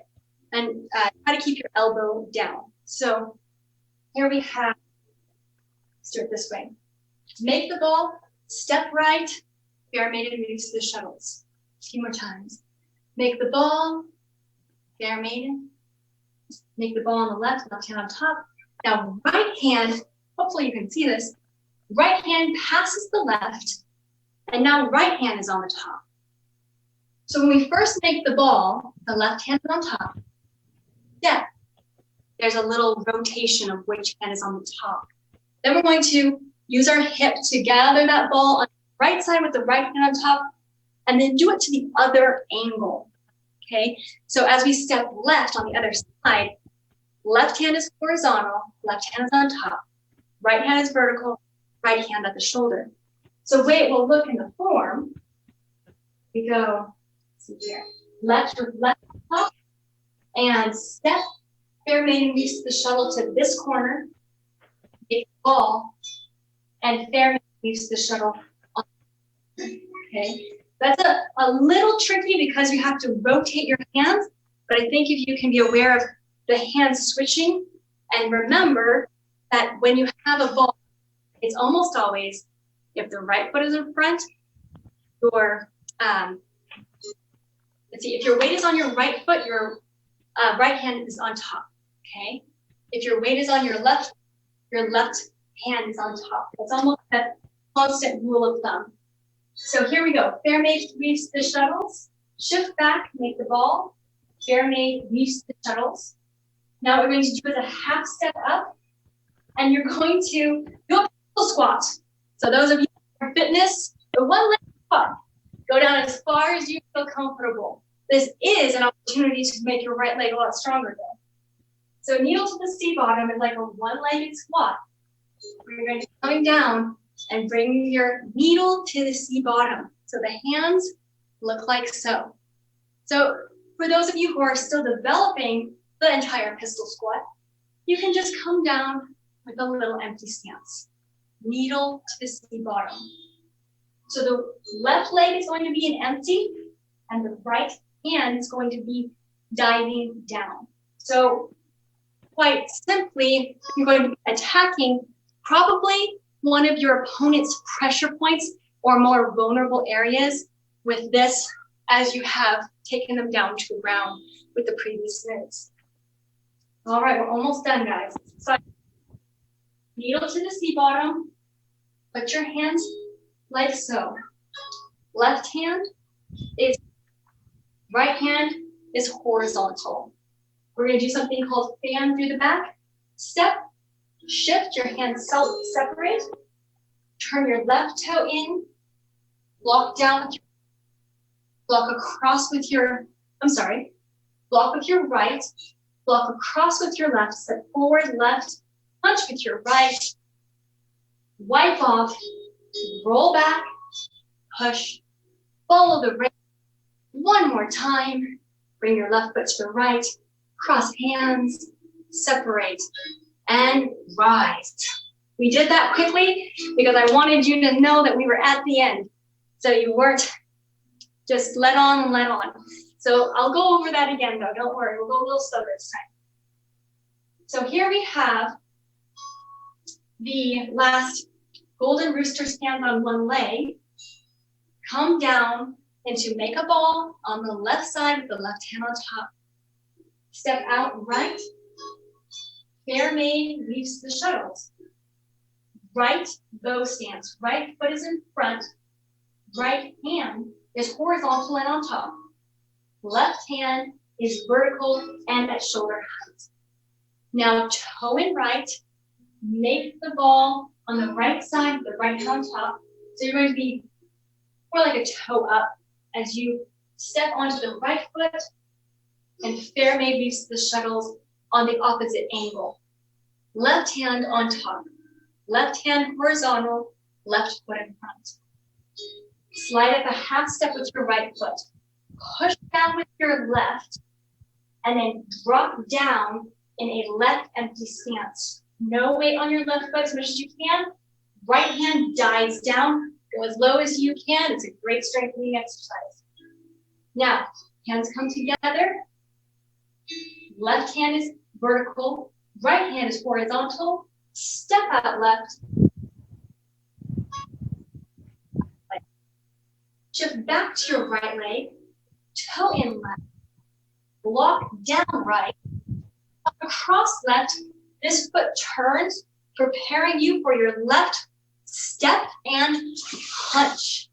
It's kind of the most real aggressive move in the whole set. You're doing a real punch here. And then wipe off. Someone had grabbed your wrist. You're wiping off. I want to toe in left, toe out right, follow, bring your left to your right,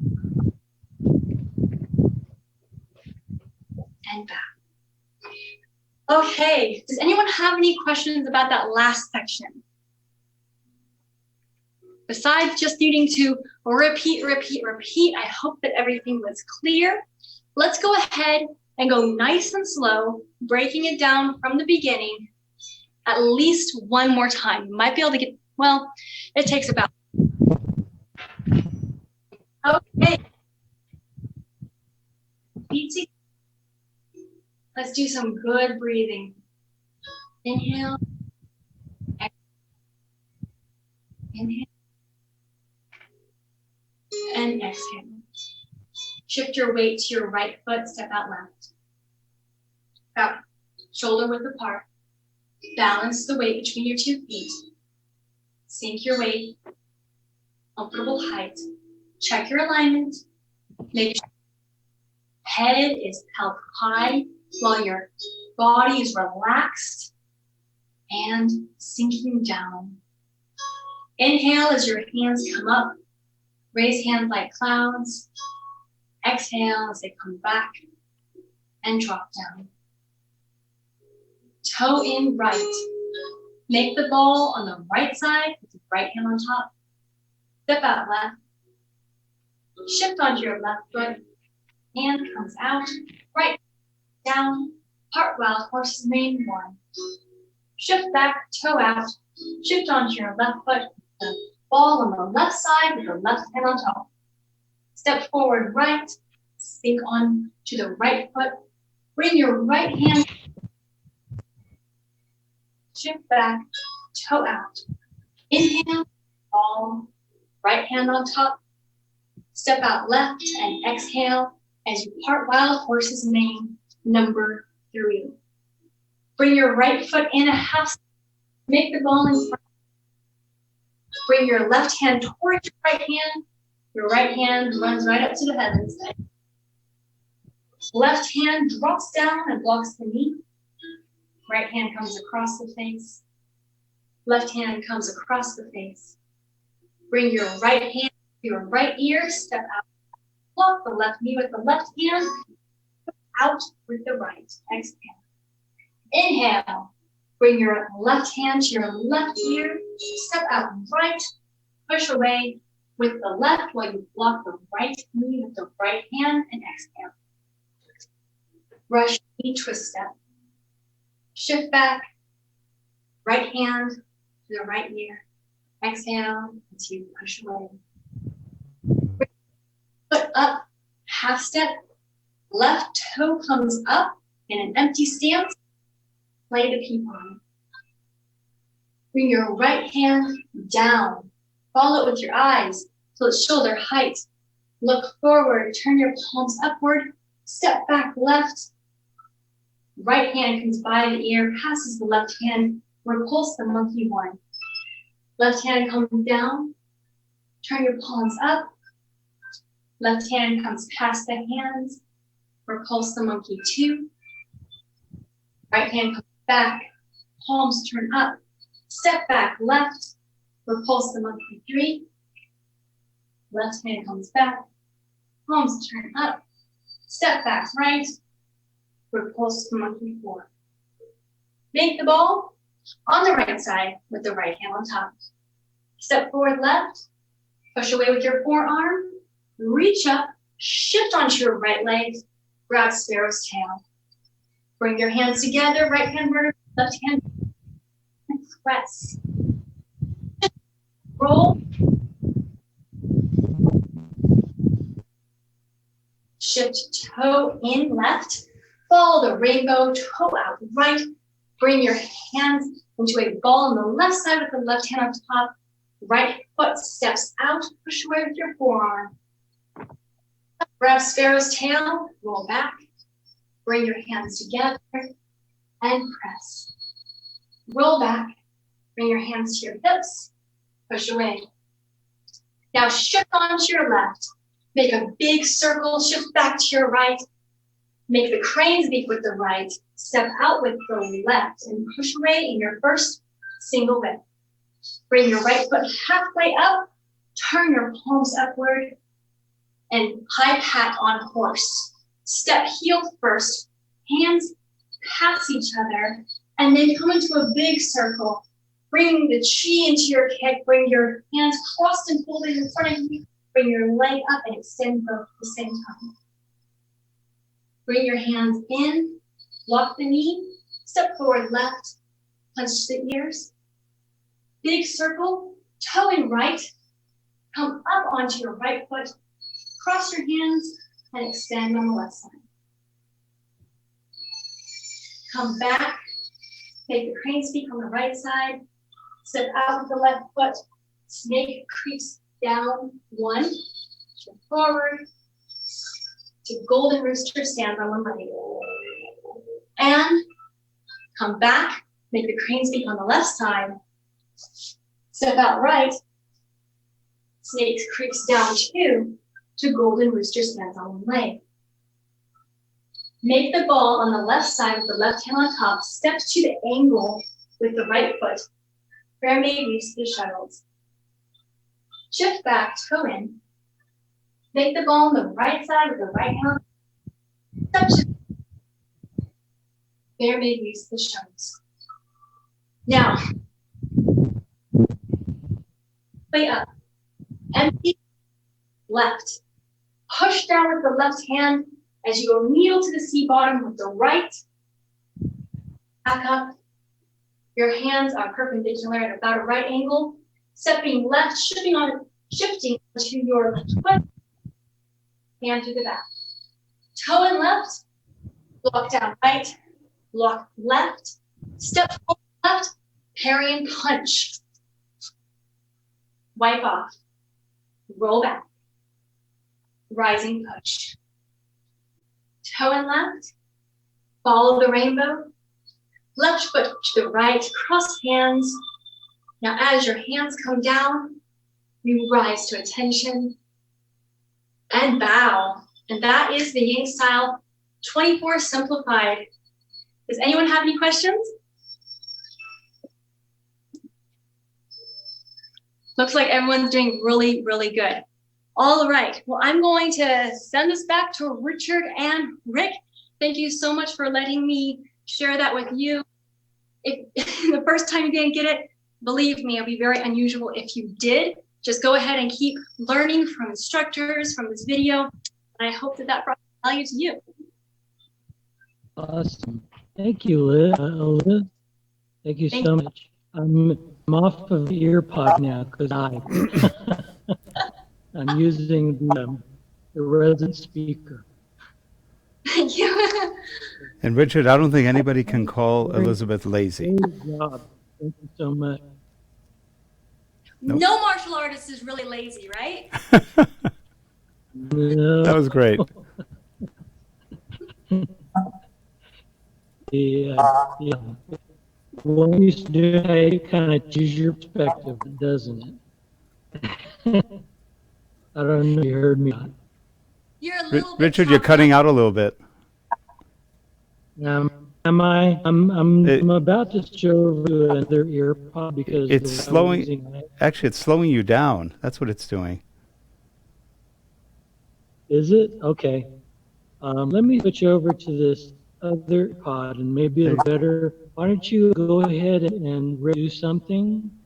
While you're doing that, I'm going to be syncing this other pod so that maybe I can function better. Okay. Anyway, Elisabeth, that was great. That was a lot of work, and it's a fun short form. There's a lot of variety to it. It is. And targets a lot of muscle groups, you know? Mm-hmm. It's really full functioning. Yeah, that's why I always laugh when people go, Tai Chi looks really boring, you can't do much, you don't get a workout. When you do it right, you do. It's a big workout. You can in there once you know how to do it slow. The muscle memory is perfect for that. You know, do your Tai Chi with see how tired you're after that, right? Well, you know, one thing you were talking about earlier, then I should probably go on this one. One thing you were talking about earlier was that you sometimes feel like changing your rhythm, going a little faster, a little slower, and that's part of the fun of doing Tai Chi. You don't have to do it the same way every single time. You learn how to. People always learn slowly, but then there's also a fast Tai Chi form. Most Tai Chi styles have a fast form, which is very similar to the slower form. It's just the movements are done a little more quickly or a lot more quickly. They have what they call Fa Jing, which is explosive power. So you may start out slow, then you go down. Then maybe you turn. So you can do all sorts of slow and then come back slower, come up. So you just vary your timing and rhythm, which is good because you don't always want to go slow. So maybe you have a lot of energy and you want to just tone it a bit by doing something faster. And you could do a Kung Fu form, you could do other things, but the Tai Chi can also be used as a Kung Fu form because it came from Kung Fu. The Shaolin Kung Fu pretty much is where the Tai Chi and the Chen family originated it from. They took probably northern style forms and then made them different. The end result is the same. You wind up in the same kind of ability to do things. It's just the way you get there is a little bit different, though they both get to the same place if you do it right. I really feel like the Tai Chi is so fundamental, though. I feel like, you know, it starts the roots of all the good martial arts, and all the good martial artists understand that you first start slow and controlled, and you get that discipline not to maybe do something more flashy. And then through that comes the philosophy part, like, you know, going with the flow of nature and not resisting as much. Right. Right. Because if you look at a hard style or a faster style, well, Kung Fu on the whole tends to be softer than, for example, karate style or taekwondo or any of those. It's a little bit softer. The principles are definitely a little more circular, a little more yielding before, you know, not just a straight punch in usually. Though there's that too.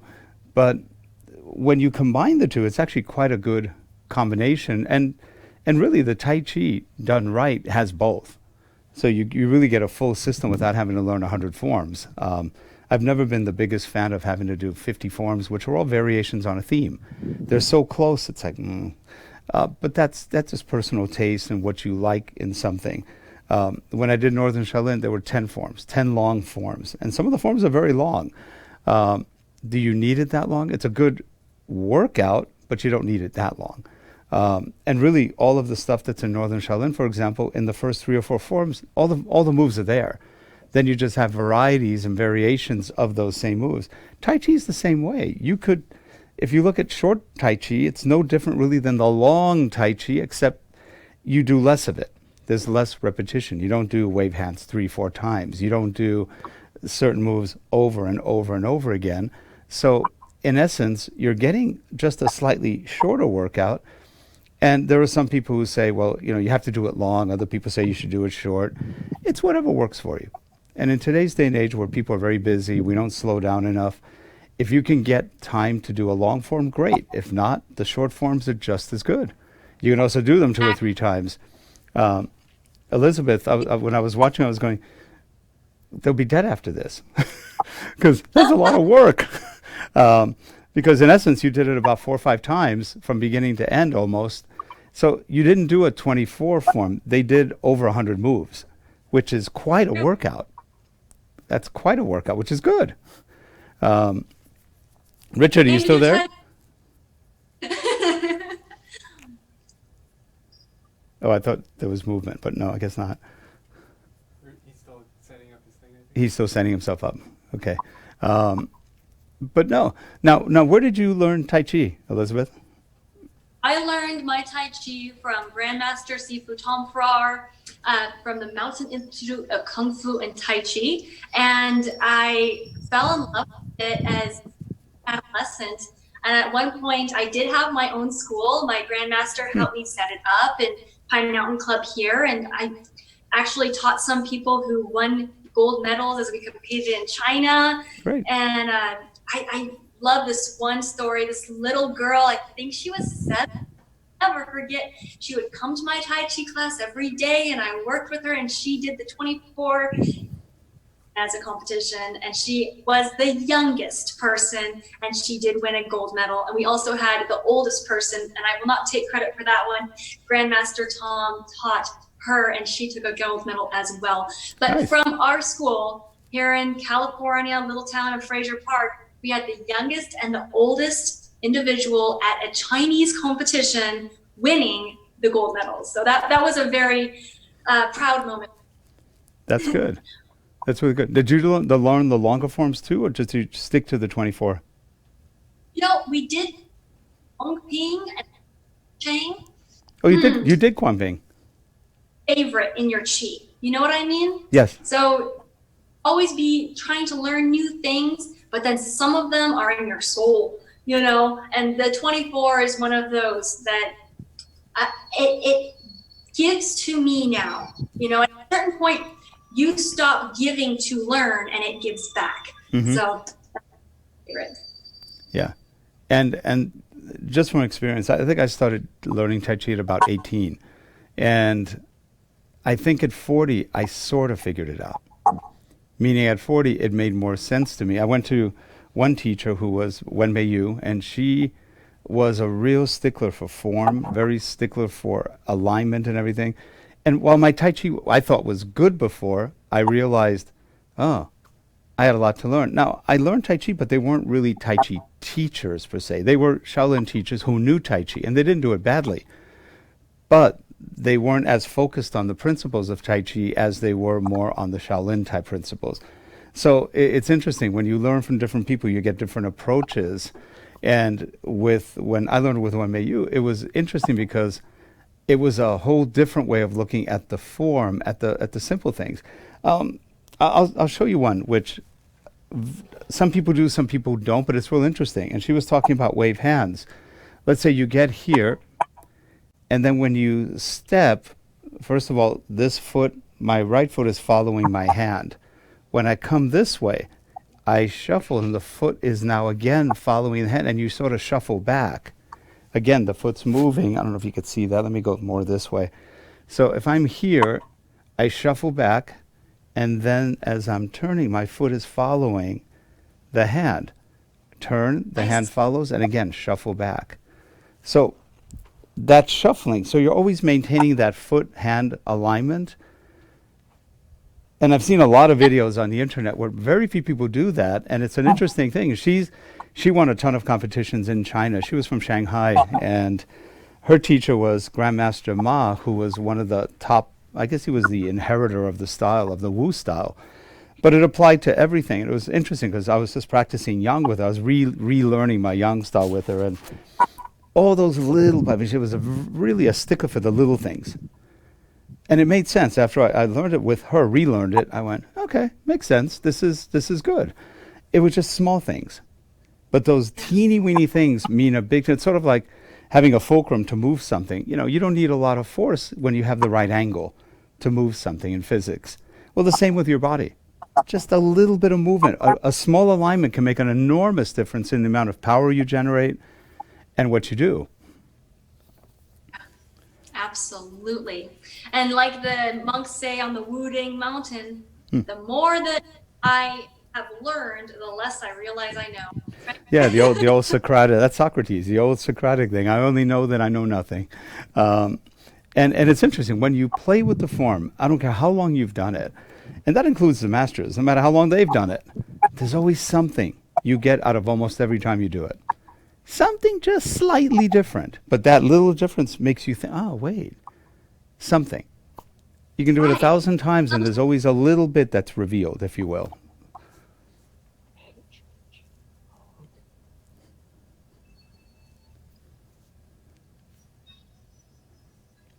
Are we there? Yeah. Oh. Hello. I'm still Richard, trying are you to back? work out my audio, or rather, my second earphone sunk to the thing, and I haven't been able to do it yet. I don't know if you guys can hear me or not. Yeah, you're fine. Oh, okay. Yeah, I'm still trying to get my my technician to work on trying to get my other earphone in sync with the program. It says it can't connect. So at this point, was So for there some anything reason, it else? says it can't connect. At this point, Richard, is Go there ahead, Rick. anything else that anyone's doing, or is this about it? We're about almost 1:15. Well, we could wrap it up for now, and if people want to, we could come back and do something. I know you have to go. We have to go pretty soon. But anyway, okay. Well, you know what? For all of you people who are watching this after the fact, aside from, I'm over here. For everyone here, thanks so much for coming today. And if you want to stay a little later after this, please hang in there. Richard's going to have the meeting open so that you guys can continue doing other things if you'd like. And I'd like to thank everyone for coming today. I hope you had a good time. We can't say there's refreshments here or lunch because unfortunately we're all removed from each other. But Elisabeth, thank you so much for coming and sharing of your time and practice and experience. I think that was a lot of fun, and you're always fun to watch. And Richard, as always, it's a pleasure seeing you, and thanks for your sharing. And you know, you've always been an inspiration to me too. When you get hurt and I get hurt, we're both going, oh, what are we doing with each other? But you know what? We're getting all better, and that's the key. And so, as you're watching this, if you ever have any injuries, don't give up. Keep going, because you can pretty much pass it. It doesn't matter how old you are, how young you are. You can get through it. Injuries are a part of life, and they happen, and they're good tests, because once you get injured, you just keep going. And you don't let it stop you. If you do, you can do something else with life. But you know, if there's something you really like doing, keep doing it. The body has an amazing power to recuperate and to regenerate itself in many, many ways. So keep up at it. And for all you people watching this on YouTube, please go. We're going to have the website link below to King's Kung Fu in Lakewood. Elisabeth, do you have any site you'd like us to highlight?